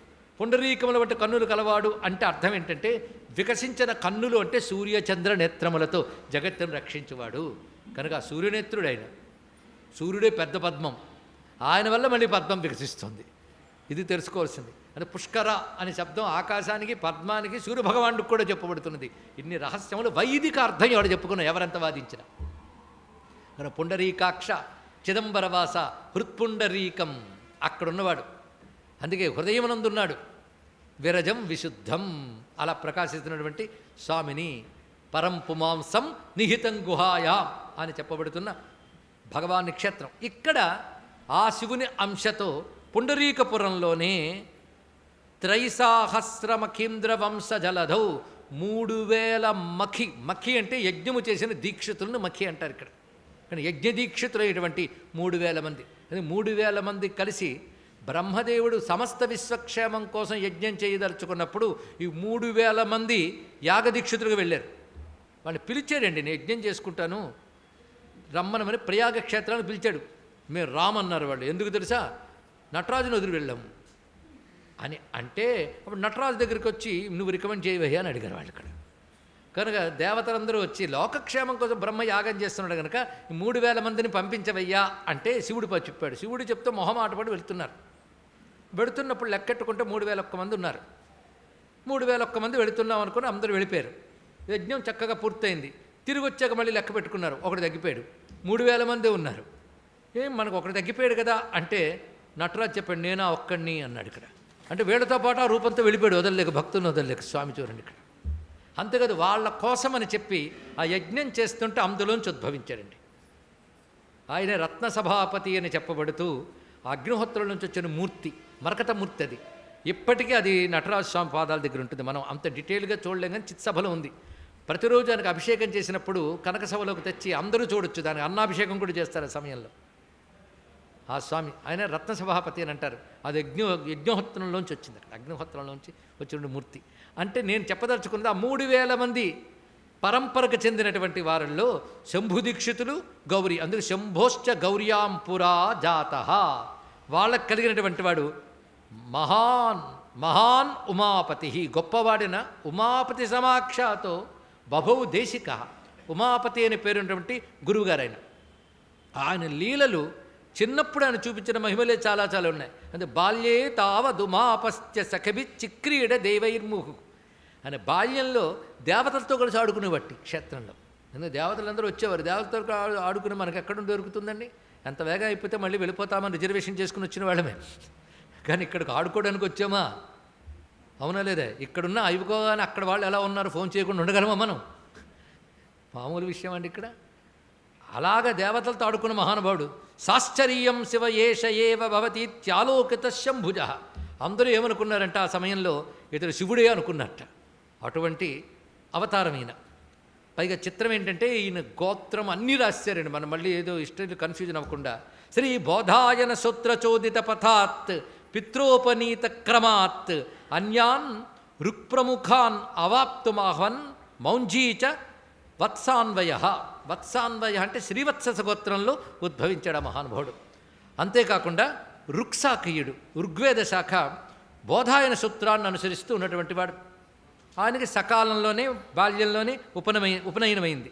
ఎన్ని శాస్త్రాలు నేర్చుకున్నాడు, ఎవరి దగ్గర నేర్చుకున్నాడు చెప్తున్నారు చూడండి. మామూలు వాళ్ళ దగ్గర నేర్చుకోలేదు. రుక్సాక ఉపనీతుడు కనుక తండ్రి దగ్గర ఋగ్వేదం నేర్చుకున్నాడు, ఆయన దగ్గర మన యజుర్వేదం కూడా నేర్చుకున్నాడు. అంటే వాడు రెండిట్లోని ప్రవీణుడే. యజుర్వేదం లేకపోతే ఎలా అండి? రుద్రనమ్మకం అందులోదే. అందుకే తాతాదేశికతో యజూం రుచమపి, యజూం రుచమపి అంటే అర్థం ఏంటంటే యజుర్వేదము ఋగ్వేదము కూడా తాతాత్ అంటే తండ్రి నుంచి నేర్చుకున్నాడు. శ్రీ సౌనకాత్ జైమినై, సౌనక మహర్షి వల్ల జైమిని వల్ల సామం నేర్చుకున్నాడు. చూడండి ఇక్కడ సామవేదం నేర్చుకున్నాడు. అలాగే శ్రీ కుశికాద్ అధర్వనమసౌ మాంఝిత్నాత్ కణ్వత శుక్లం. అలాగే అధర్వవేదం మధ్యంతిని మహర్షి మన కుశిక అనే మహర్షి ద్వారా నేర్చుకున్నాడు. అదేవిధంగా మధ్యందినుడి వల్ల కణ్వశాస్త్రాన్ని అనుసరించి శుక్ల యజుర్వేదం నేర్చుకున్నాడు. అంటే కణ్వశాఖ శుక్ల యజుర్వేదం, మాధ్యందిన శాఖ అని పేరు శుక్ల యజుర్వేదానికి. అందుకే మాధ్యందినాత్ కణ్వత శుక్లం వేదమనాదిముక్తి నికరాన్ కల్పాశ్చ గాధాస్తథా సర్వానంగవరాన్ ఉమాపతి శివో లబ్ధ్వా చకాసేతరా. అంటే చతుర్వేదములు ఈ విధంగా నేర్చుకున్నవాడు మాత్రమే కాకుండా సర్వాగమములు కూడా నేర్చుకున్నాడు. కనుక సర్వశాస్త్ర ప్రవీణుడిన సామాన్యం కాదు. అటువంటి వాడి ఇంకా చాలా ఉన్నాయి ఈ శ్లోకాలు. 15 శ్లోకాలు నేను చెప్పట్లేదు, ముఖ్యమైనవి చెప్తున్నా. తిల్వారణ్య నివాస భూరుకిల కూపార సీతాం సుమాన్, ఈ చాలా చరిత్ర చెప్తున్నారు. ఒకప్పుడు ఈయన గర్భగుడిలోకి వెళుతుంటే ఇంకా పూర్ణంగా కాలేదని ఆపేరట. ఆపితే అక్కడ రేపు రోజు పూజించే శివలింగం కనబడలేదు. ఏమిటా అని చెప్తే శివుడు ఒక దీక్షితుడి మీద ఆవేశించి వాళ్ళ ఇంటి పెట్టులో ఉన్నానని చెప్పాట. మళ్ళీ ఆయన తెచ్చి పూజిస్తే వచ్చాడు ఇక్కడ. అలాగా తాను అనుగ్రహించి చిదంబరం నటరాజు అనేక పర్యాయాలను గొప్పతనాన్ని చూపించారు. పైగా గణపతి ఉన్నాడు. గణపతి అనేక రూపాలతో ఉంటాడు ఇక్కడ. విశేషం, ప్రతి గణపతి మూర్తి అద్భుతం ఇక్కడ తెలుసుకోండి. మనకు విగ్రహాలు కనబడితే కనుక స్వామి ఉంటాడు, భక్తితో నమస్కారం చేసుకోండి. అందుకే వాంఛాకల్పలత గణేశ్వర మదాత్ చైదంబరం భైరవం యంత్రం స్ఫాటికలింగమప్యతులితం శ్వేతశ్చ యస్మిన్ గురౌ. ఇందులో ఆయన ఏ విధంగా ఏవి పొందాడో చెప్పారు. గణపతి స్వయంగా వాంఛాకల్పలతను ఉపదేశించాడు. వాంఛాకల్పలత అని శ్రీ విద్యలో ఒక తంత్రం ఉంది, అది చాలా విశేషమైనది. అది మహాగణపతి మంత్రాన్ని, శ్రీ విద్యా మంత్రాల్ని అనుసంధానం చేస్తూ చెప్పడం గొప్ప శాస్త్రం. దానికి కొన్ని నియమాలు ఉన్నాయి, కాలములు ఉన్నాయి.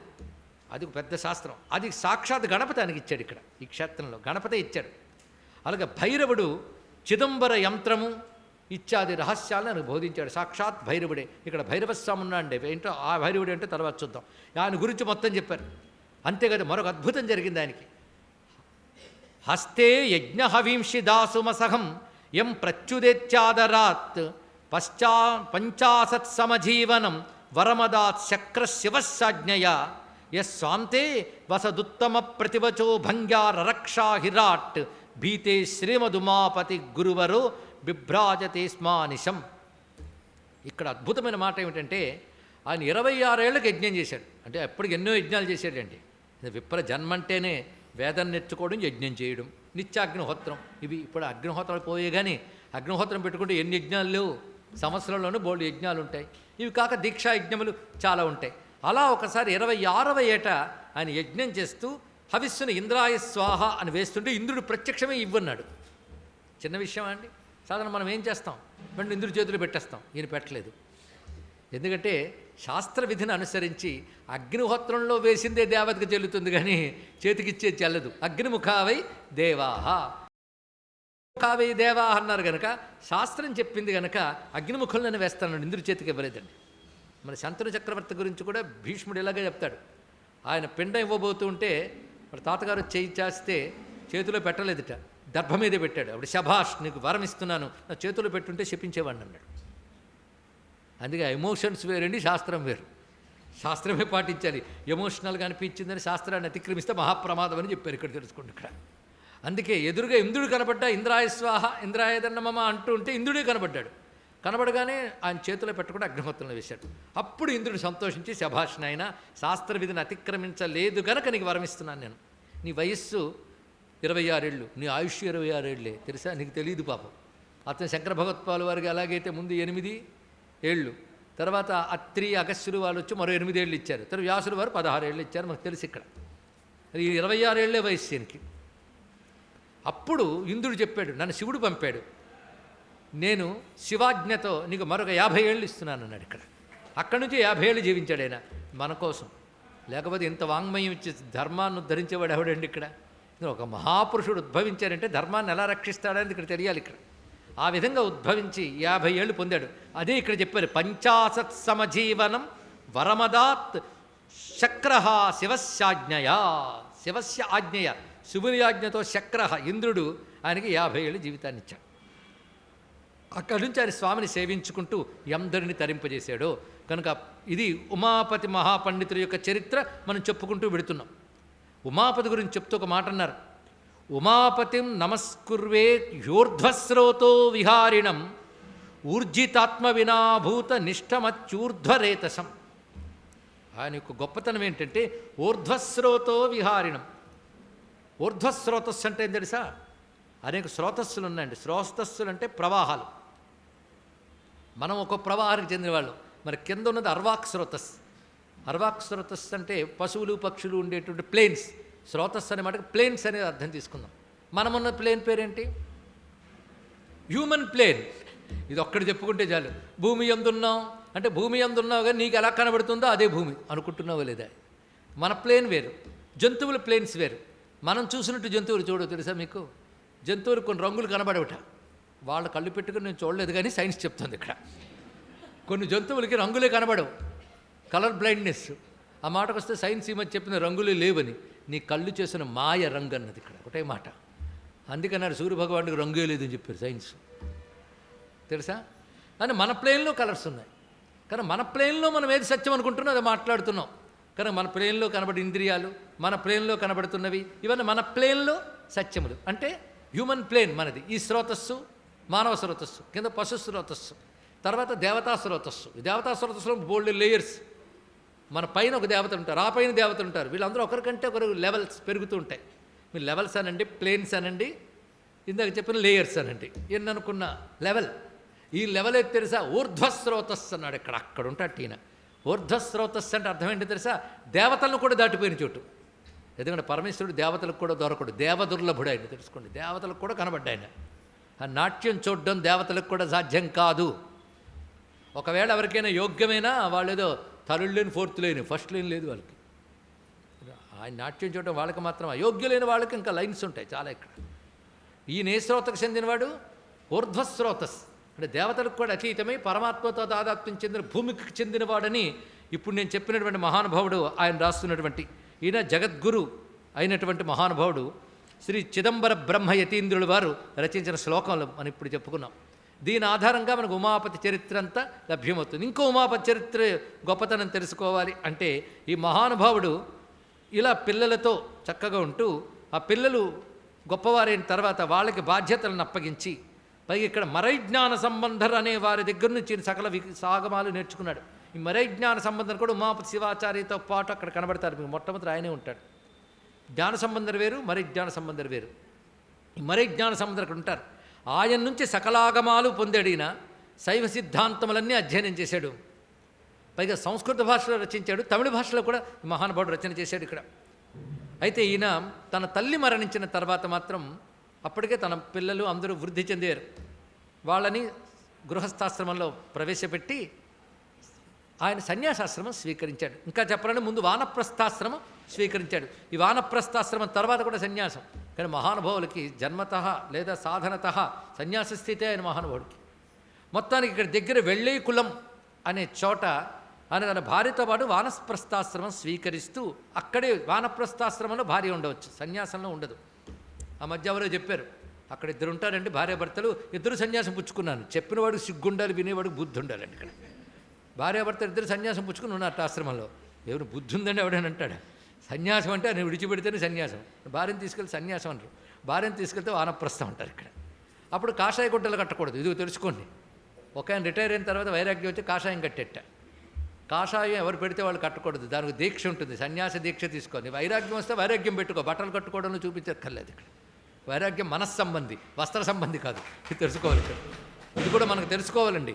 అప్పుడప్పుడు ఊరికనే కాషాయ వస్త్రాలు కట్టుకుని తిరుగుతుంటారు, అందుకు చెప్తున్నాం. కాషాయం పట్టుపంచి కట్టుకున్న ప్రమాదమే. ఏదైనా కాషాయం కడితే దశవిధ నగ్నాల్లో ఒకటి. వస్త్రం లేకుండా ఉపాసన చేస్తే ఎంత పాపమో, కాషాయం కట్టిన అంతే పాపం, తెలుసుకోండి. తడి బట్టతో జపం చేసిన, కాషాయ వస్త్రం కట్టిన, వస్త్రరహితంగా చేసిన ఒకటే దోషం, తెలుసుకోండి చాలు. అంటే కాషాయం కట్టడానికి దీక్ష ఉంటుంది, సన్యాసి దీక్ష. వానప్రస్థ కంటే గృహస్థాశ్రమం తర్వాత వానప్రస్థం. లౌకిక విషయాలు ఉండవు, కుటుంబ విషయాలు ఉండవు. భార్య వస్తానంటే భార్యను తీసుకెళ్తూ అగ్నిహోత్రాలు విడిచిపెట్టారు.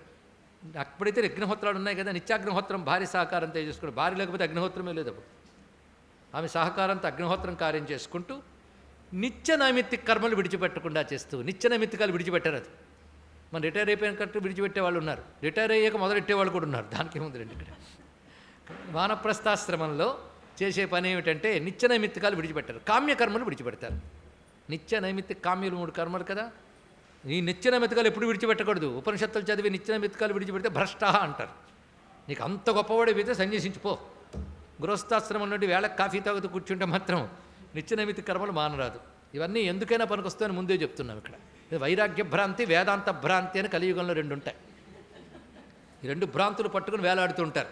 ఉపనిషత్ క్లాసెస్, ఎందుకంటే మేము పురాణాలను దాటేసాం ఒక్కటి చదవకుండానే అని అవి కబుర్లు ఆడుతూ తిరుగుతున్నటువంటి వాళ్ళు మాట్లాడే మాటలు సాధారణంగా. బౌద్ధంలో ఎలా అయితే హీనాయాన మహాయాన 2 తెగలు వచ్చేసాయో, వేదాంతంలో కూడా అద్వైత వేదాంతంలో 2 తెగలు వచ్చేసాయి. శంకరాద్వైతంలో ఒకరు సంప్రదాయబద్ధమైన అద్వైతం అయితే కొందరు సంప్రదాయాన్ని కాదనే అద్వైతులు కొంతమంది తయారయ్యారు ఇక్కడ. వాళ్ళు ప్రచ్ఛన్న బౌద్ధులను వాళ్ళకి పేర్లు పెట్టాలి. సంప్రదాయాన్ని గౌరవించనప్పుడు శంకరులే ఒప్పుకోరు. ఇది గుర్తుపెట్టుకోండి. ఏదో ఆయనే అన్నాడు, అసంప్రదాయవిద్ బహుశాస్త్రవిదపి మూర్ఖవద్ ఉపేక్షణీయ అని గీతా భాషలో ఆయనే చెప్పిన మాట నాకు ప్రమాణం. అందుకు అప్పుడు వేదాంతం వచ్చేసిందేమో, ఎందుకంటే వాళ్ళ వినీసం క్లాస్ అర్థమైపోయిందని వేదాంత జ్ఞానం భ్రాంతిలో గెలిపి వదిలేసేవాళ్ళు ఉన్నారు. వీళ్ళు అసంప్రదాయ సన్యాసం తీసుకుని లోకాన్ని పాడు చేస్తున్న వాళ్ళు కూడా ఉన్నారు. ఇప్పుడు తెలుసుకోండి, వారి నోట ఉపదేశంలో కూడా వినరాదని శాస్త్రం చెప్పింది. సంప్రదాయవేత్త కాని వాడి నోట ఉపదేశం కూడా వినకూడదు. ఎన్ని ఉన్నాయో చూడండి. మొత్తానికి ఇప్పుడు చెప్తున్నది ఏంటి? వానప్రస్థాశ్రమం వెళ్ళైకులం అనే చోట అతడు ఒక ఆశ్రమాన్ని నిర్మించుకుంటూ ఎవరైనా శిష్యులు వస్తే వాళ్ళకి బోధ చేస్తూ ఎందరిని అనుగ్రహించారండి ఆ సమయంలో. అలా ఉన్నటువంటి స్వామి. అయితే ఒకసారి నటరాజస్వామి వారికి ఉత్సవం జరుగుతున్నప్పుడు ధ్వజారోహణం చేద్దాము అనుకుంటే అర్చకులందరూ శ్రమ పడుతున్న ధ్వజం పైకి లేపలేపారు. ఆ సమయంలో ఈయన పిలిస్తే ఈయన పాశురాలు 4 చదవగానే ధ్వజం పైకి వెళ్ళింది. ఇక్కడ నటరాజస్వామి వారు ఈయన మాటలు విని అంత పొంగిపోయేవాడు. ఈయన విషయంలో అలాగా వానప్రస్థాశ్రమం గడుపుతున్నప్పుడు కొంత దూరంలోనే ఉన్నాడు.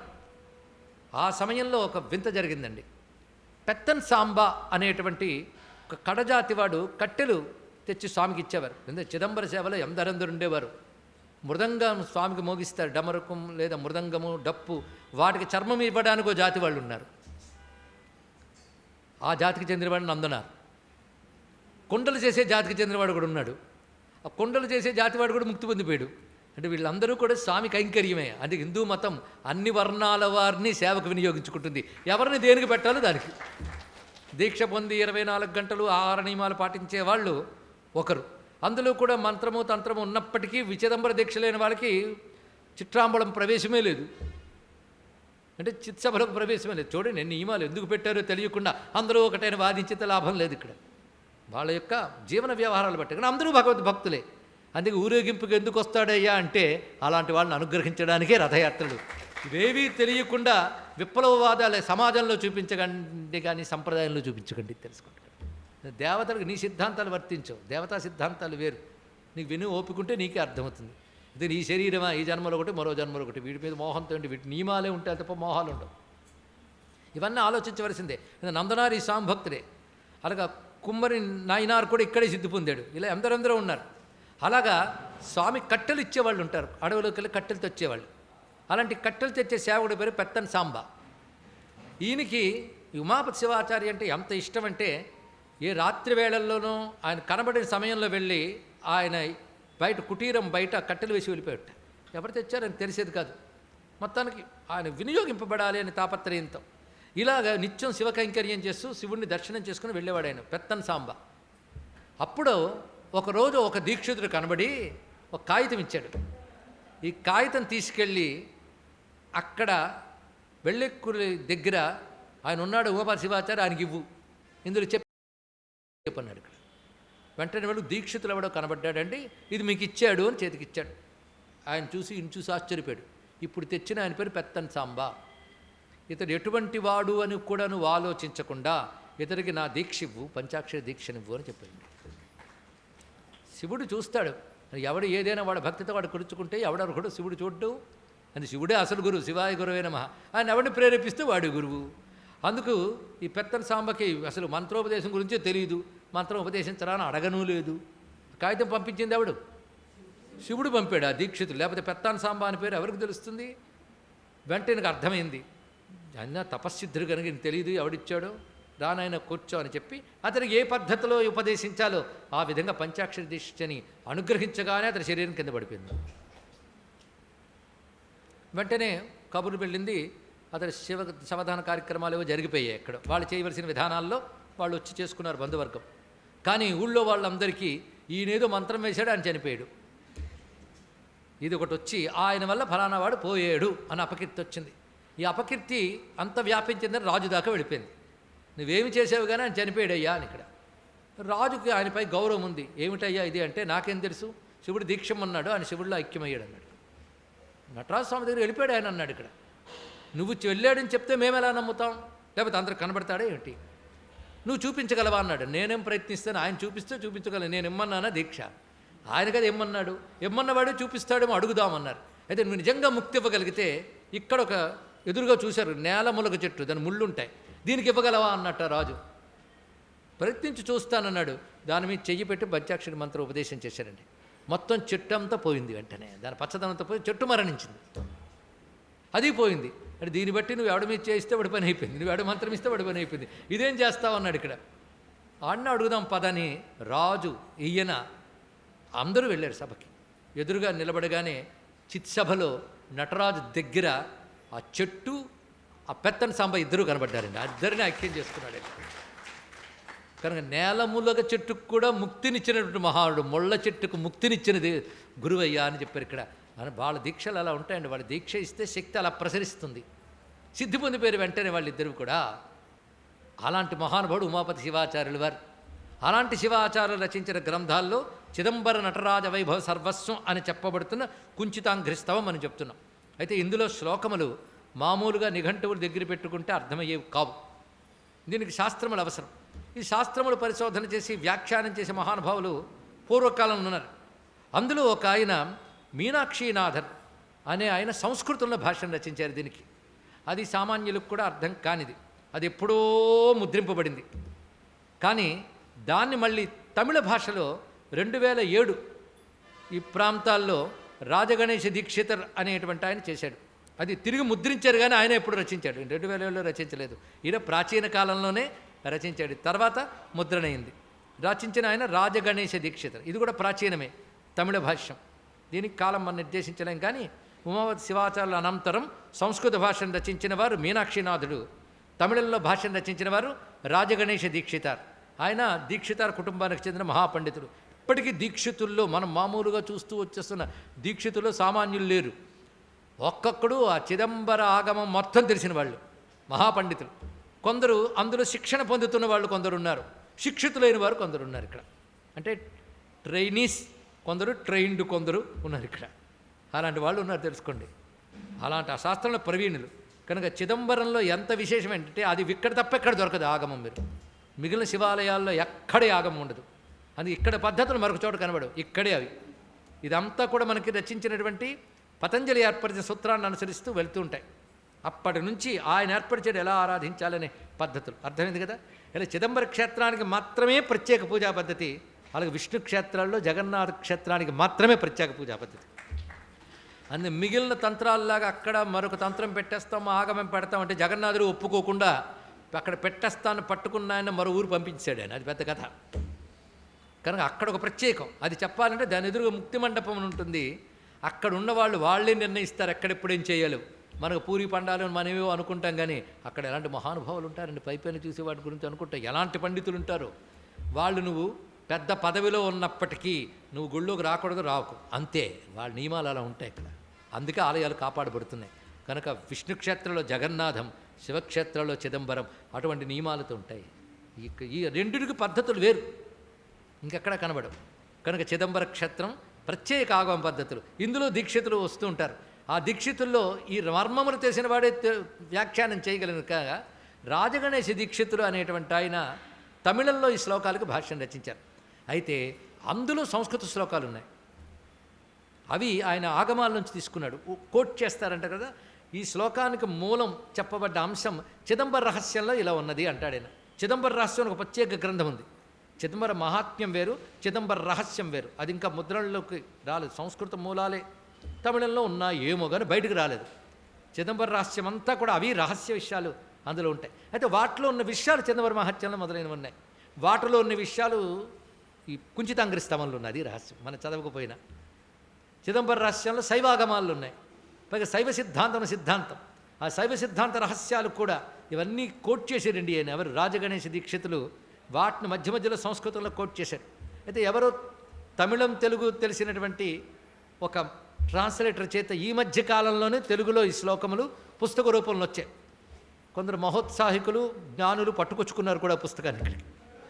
అది ఈ మధ్యకాలంలో తీసుకొచ్చారు. అయితే ఇదే సమయంలో నాకున్న చిన్న అనుభవం పంచుకుంటున్నాను మీతో. ఇప్పటికి కొన్ని ఏళ్ల క్రితం, అంటే 15 ఏళ్ల క్రితమో ఎప్పుడో, నేను ఇంకా ముందు చిదంబరం 2 పర్యాయాలు రావడం జరిగింది. కేవలం స్వామి దర్శనాభిలాషతోనే 2 మార్లు రావడం. 2 మార్లు స్వామి చూపించిన ఆదరణ అంతా ఇంత కాదు. ఒక్కొక్కసారి స్టెప్ పెరుగుతున్నట్టుగా జరిగింది.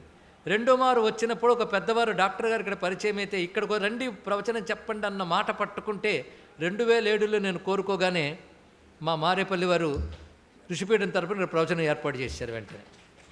అప్పుడు వచ్చిన వాళ్ళు కొందరు ఇక్కడ ఉన్నారండి. 7 ఏళ్ల తర్వాత మళ్ళీ ఇప్పుడు వచ్చాం మేము.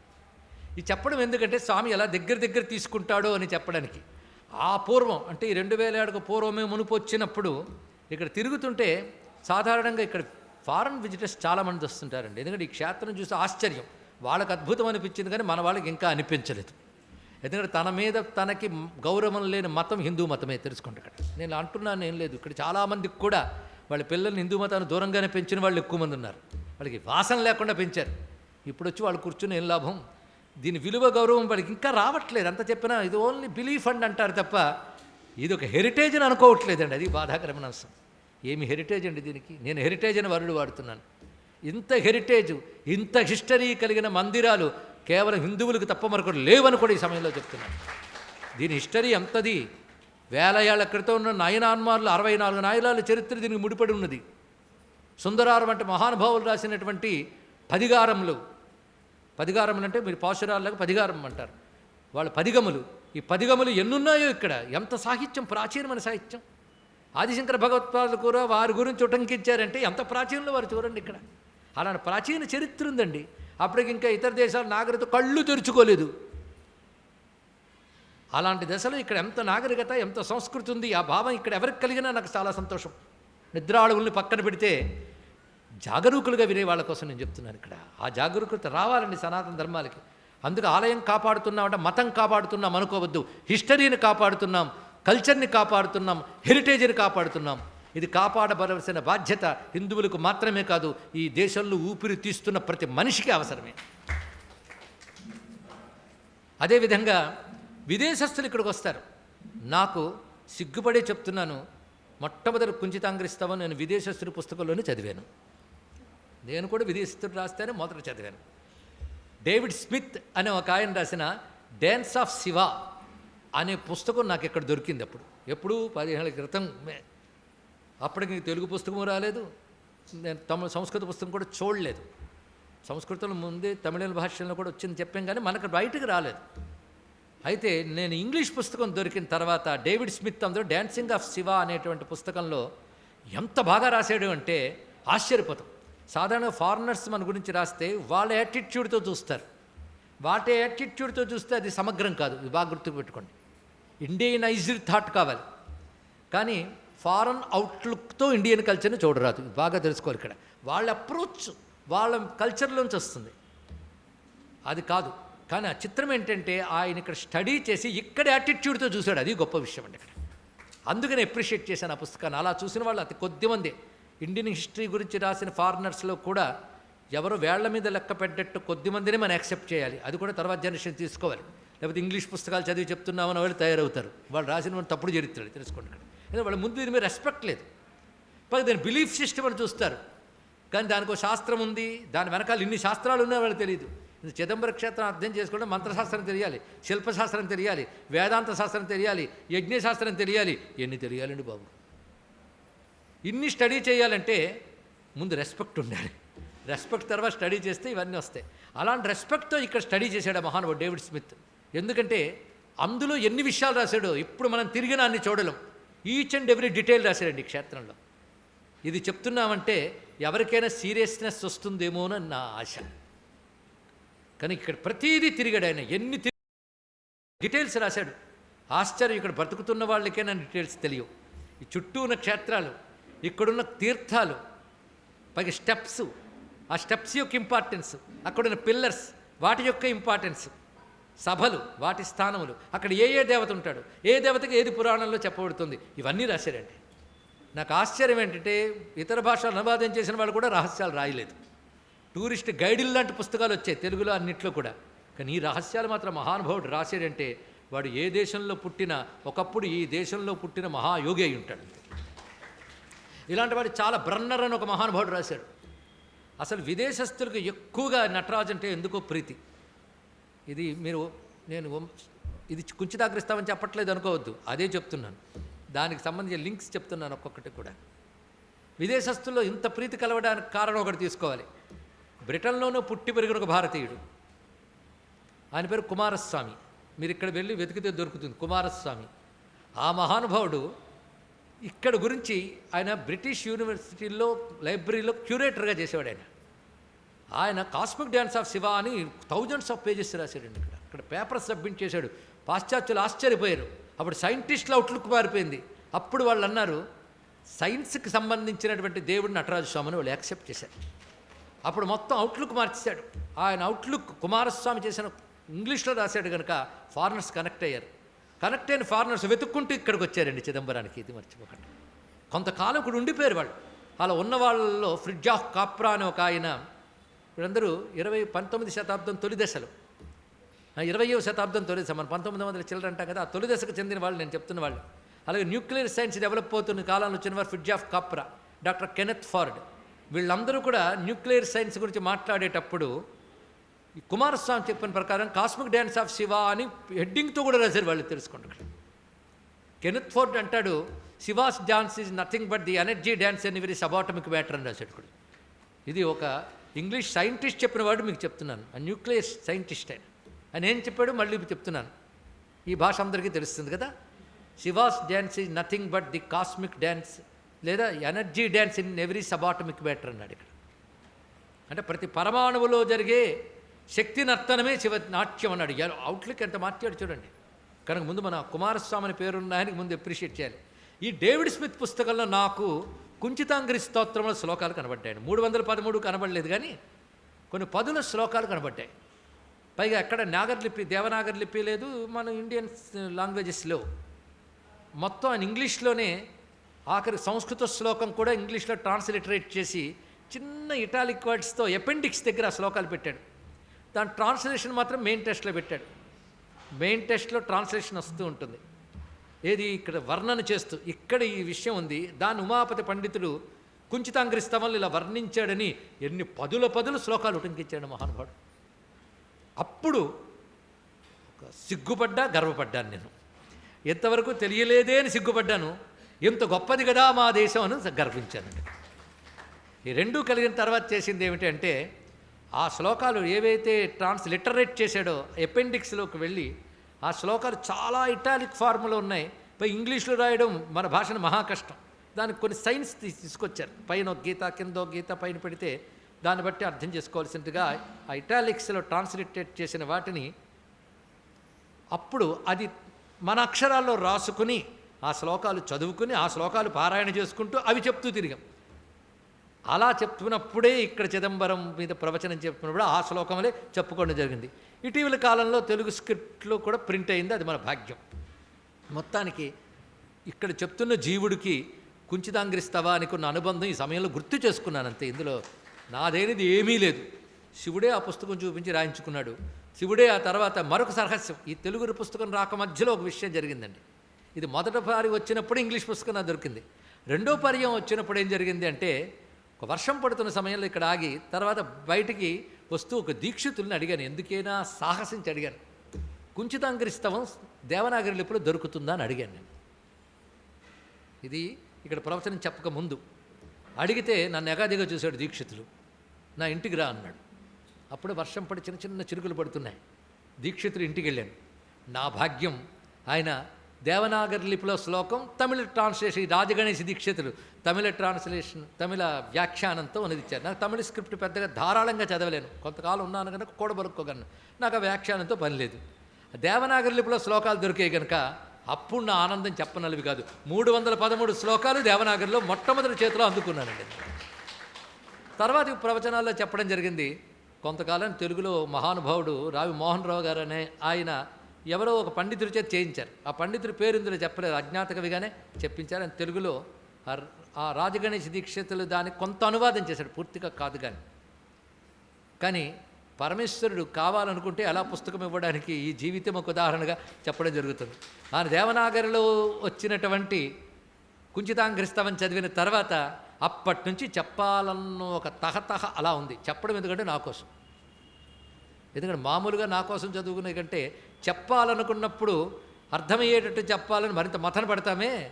ఆ మథన పడుతుండడం ఒక తపస్సు, చెప్పడం రెండో తపస్సు. 2 తపస్సులు ఇక్కడ చేసుకోవచ్చని అప్పటి నుంచి కోరికండి. ఏదో కొంచెం ఆశ ఆపుకోలేక అప్పుడు చిదంబరం రాసిన చెప్పిన కొన్ని శ్లోకాలు చెప్పాం. ఇప్పుడు మాత్రం 313 శ్లోకాల్లో కొన్నైనా చెప్పుకుంటాం. కొన్నైనా 313 మాట ఇవ్వను మీకు, అంటే అలాగూ కాదని మీకు తెలుసు. ఊరికనే శ్లోకాలు చదవడానికి సరిపోతుంది టైం. అయితే ముఖ్యమైనవి అలాగూ చెప్పుకుంటాం, మిగిలిన తర్వాత ఆధారంగా చదువుకోవచ్చు. ఎందుకంటే కేవలం చిదంబరం గురించి మాత్రమే కాకుండా శివలీలలు అన్నీ ఉన్నాయి అందులో. మనం చిదంబరంలో ఉన్నాం కనుక చిదంబరాన్ని దృష్టిలో పెట్టుకుంటూ ఎన్ని శివలీలలు చెప్పుకోగలమో అంత చెప్పుకుందాం. కనుక ఇవాళ కుంచితాంగ్రిస్తవానికి ముందు ఉన్న ఒక ఉపోద్ఘాతం ఇంతవరకు మనం చెప్పుకున్నాం. ముందు ఉమాపతి శివాచార్యులు అంటే ఏమిటి, ఆయన కృషి ఏమిటి, ఆ మహానుభావుడు పుస్తకం కనుక ఆయనకు ఒకసారి నమస్కారం చేసుకుని వెళ్ళాలి కదా, ఎందుకంటే ఆచార్యుడు ఆయన. ఇప్పుడు మనందరి గురువుగారు ఉమాపతి శివాచార్యులు వారు, ఆయనకు నమస్కారం చేసుకుందాం. ఆయన గురువుగారు సాక్షాత్ నటరాజు స్వామి వారే కనుక నటరాజు మొదలుకునేది నటరాజు గురువు, ఆ భావం మర్చిపోవద్దు. ఎందుకంటే అనేక చోట్ల గురుతమం గురుతమం అని మాట రాస్తారు. ఇక్కడ గురువుల్లో అనిపించిన వాడు లేడు. పైగా ఇది జ్ఞానక్షేత్రం. ఇక్కడ ప్రాధేయపడితే జ్ఞానం ఇచ్చి ముక్తినిస్తాడు. జ్ఞానం లేదు ముక్తి లేదు కదా, జ్ఞానదేవ కైవల్యం. అందుకే అది వచ్చే చోటు ఇది. ఇది జ్ఞానం ఇచ్చిన తర్వాత నువ్వు మళ్ళీ వెళ్ళి మననము స్టడీ చేయక్కర్లేదు. ఈ జ్ఞానం ఇస్తే ముక్తి అంతే, అందుకు లేదు ఇక్కడ. ఇది తెలుసుకోండి ఇక్కడ. అందుకే ఇది సాక్షాన్ముక్తిప్రద క్షేత్రం. సాక్షాన్ముక్తిప్రద క్షేత్రం మరొక మాట అంటాం. సాక్షాత్ అంటే నేరుగా, ఎంత నేరుగా అంటే చూస్తే చాలిస్తట. దర్శనాద్ అభ్రసదసి, చూడటం అంటే మనం చూసాం కదా, తప్పకుండా ఎన్నో పుణ్యాలు చేసాం కనుక చూసామండి. చూసాం కనుక ఎన్నో పాపాలు పోయి ఉంటాయి. కానీ ఎప్పటికైనా ముక్తి తప్పదు, వచ్చేస్తుంది, గుర్తుపెట్టుకోండి. శాస్త్రం అది నిజమే తీరుతుంది.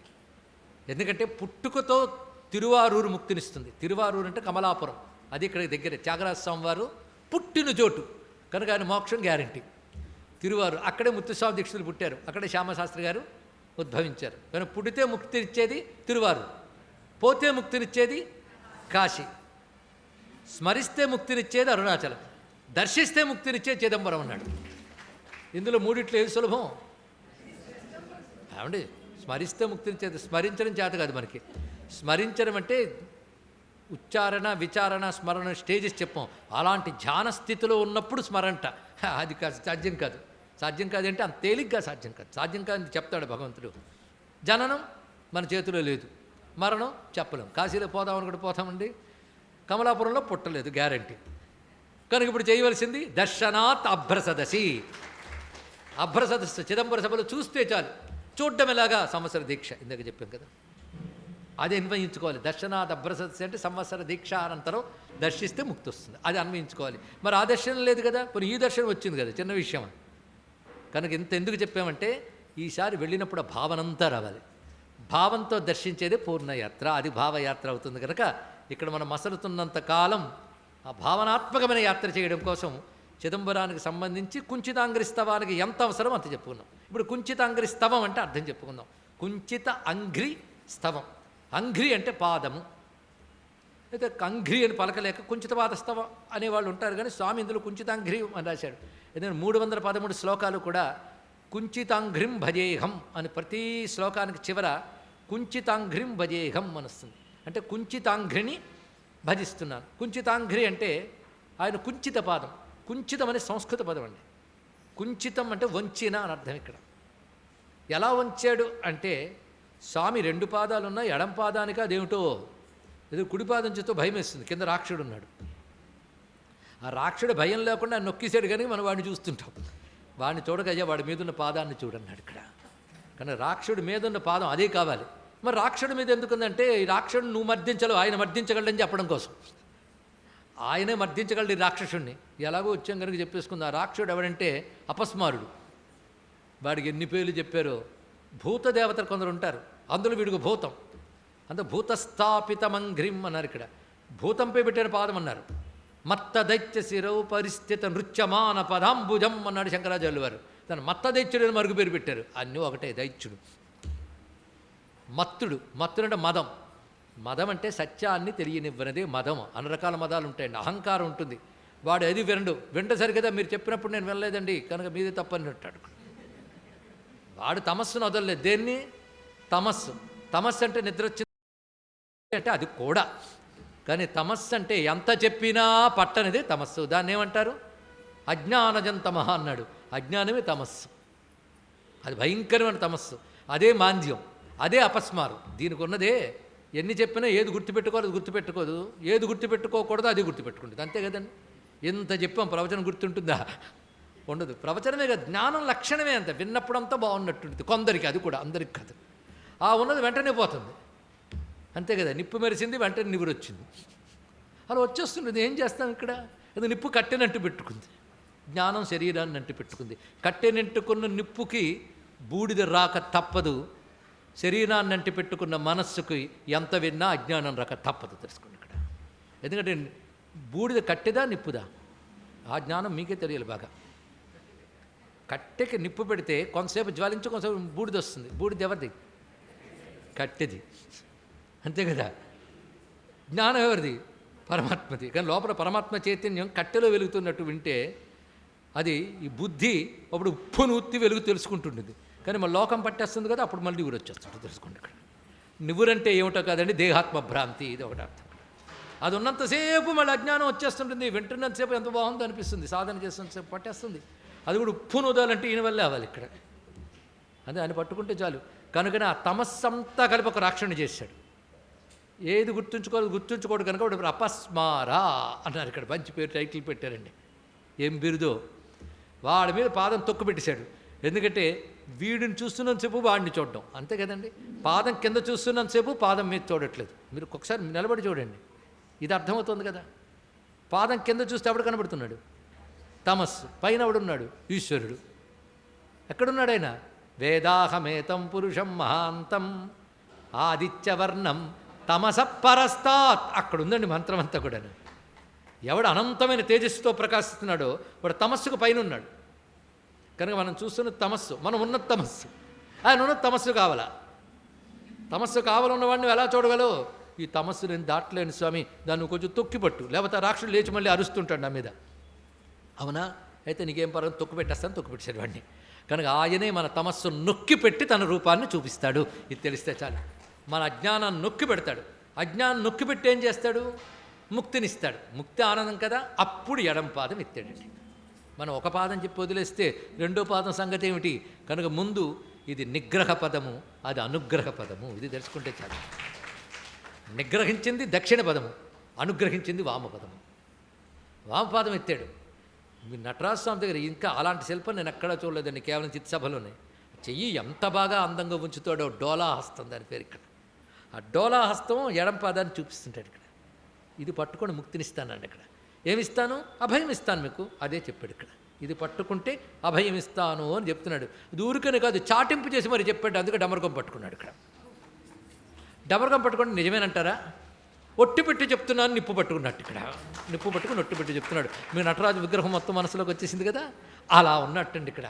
కనుక తమస్సు నొక్కిపెట్టి ఎడం పాదాన్ని ఎత్తిపెట్టి, ఆ ఎత్తిపెట్టి ఎంత అందంగా ఎత్తిపెట్టాడండి, ఎంత చక్కగా ఎత్తిపెట్టాడు. ఇలా తగుల్లక ఎత్తి ఉంచి ఇంపుగా కాసింత వంచి అలరు తమ్మి విరిని మించి అద్భుతమనిపించి, అది అనమాట. ఇలా తగులక ఎత్తి ఉంచి, ఇలా తగిలితే ప్రపంచంతో బంధం, అది రహస్యం. కిందకెందుకు పెట్టలేదు? కిందక మోహంతో బంధం, పైన మోక్షంతో బంధం. అది ఇక్కడ మోక్షం బంధం ఏంటి? మోక్షం అంటేనే బంధం లేకపోవడం. కానీ మోహంతో బంధం కిందది, కింద నుంచి తీసేశాడంటే ప్రపంచంతో బంధం లేదు. ప్రపంచోపశమం శాంతం, అది పైకెత్తి చూపించాడు. అది ఇక్కడ దాన్ని చూపిస్తున్నాడు. పట్టుకో, ఇచ్చేస్తానన్నాడు ఇక్కడ. అంటే అందుకు ఆ పాదానికి నమస్కారం చేశాడు, ఈ పాదానికి కాదు. ఇది నిగ్రహిస్తే కనబడింది అది, కానీ కనబడాల్సింది అది, అది ముఖ్యం. అందుకే కుంచితాంఘ్రిం అనడంలో కుంచిత పాదాన్ని నమస్కరిస్తున్నాం. ఈ పాదం పట్టుకుంటే అభయమిస్తానన్నాడు కనుక మనం పట్టుకోవాల్సిన పాదం అదే. పైగా అందంగా కనబడుతుంది. ఇక్కడ పట్టుకుంటే కొంచెం రాక్షసుడు కూడా తగలచ్చు. ఆయన పని ఆయన చూసుకుంటాడు, మనకెందుకు తొక్కపెట్టేశాడు. ఆ పాదం పట్టుకుని వేలాడదాం, ఎంత బాగుంటుందో ఎడమ పాదం. అలా ఎత్తిపెట్టాడండి ఇక్కడ. ఎంత అందంగా అంటే ఇలా తగులక ఎత్తి ఉంచి ఇంపుగా కాసింత వంచి, ఆ వంచడమే కుంచితం. దేన్ని వంచాడు? పాదాన్ని వంచాడు. కుంచిత పాదం, అది కుంచిత అంఘ్రిం. కుంచిత అంఘ్రిం భజేయం, ఆ పాదాన్ని నేను భజిస్తున్నాను అన్నాడు ఇక్కడ. అనార్థం అదే అర్థం కాదు, మరొక అర్థం ఉంది. కుంచిత పాదాన్ని భజిస్తున్న ఒక అర్థం, కుంచితాంఘ్రి కలవాణిని భజిస్తున్నాను అర్థం ఇక్కడ. కుంచితాంఘ్రిం అంటే కుంచిత పాదం ఎవడిదో వాడిని భజిస్తున్నాను. అంటే ఎవరిని భజిస్తున్నాడు? నటరాజస్వామిని. అంటే కుంచిత పాదాన్ని భజిస్తున్నాను అని మాత్రమే కాకుండా కుంచిత పాదము దాల్చిన వానిని భజిస్తున్నాను. అది కుంచితాంఘ్రిం భజేహం. ఇప్పుడు కుంచితాంఘ్రిం భజేహం మంత్రం అండి.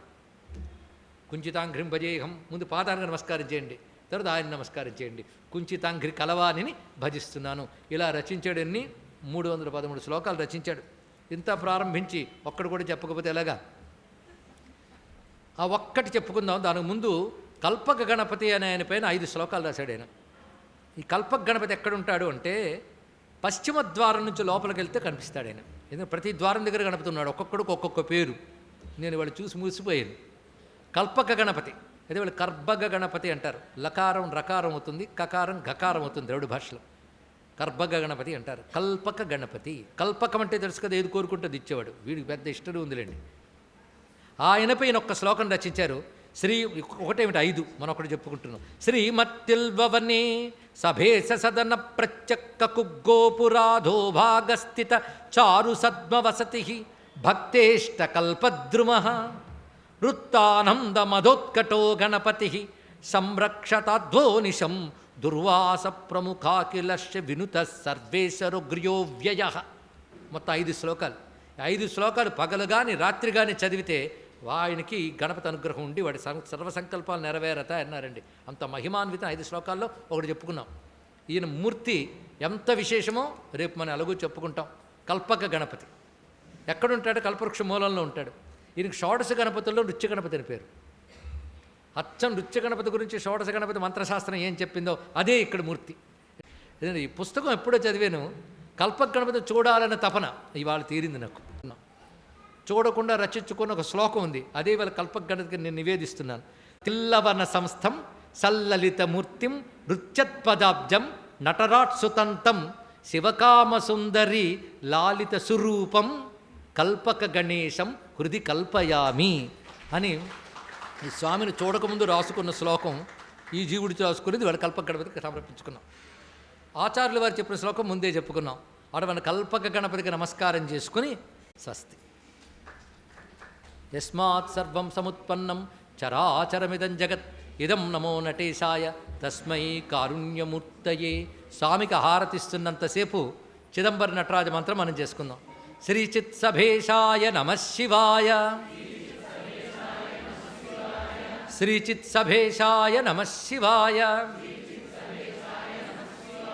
శ్రీచిత్సభేశాయ నమఃశివాయ. శ్రీచిత్సభేశాయ నమఃశివాయ. శ్రీమన్నటేశాయ నమఃశివాయ. శ్రీమన్నటేశాయ నమఃశివాయ. శ్రీమన్నటేశాయ నమఃశివాయ. శ్రీతాండవేశాయ నమఃశివాయ. శ్రీతాండవేశాయ నమఃశివాయ. శ్రీసుందరీశాయ నమఃశివాయ. శ్రీ శివకామసుందరీ సమేత చిత్సభాధీశ నటరాజస్వామికి జై. శ్రీ నటరాజస్వామికి జై. శ్రీ నటరాజస్వామికి జై. నమః పార్వతీపతయే. హర హర మహాదేవ.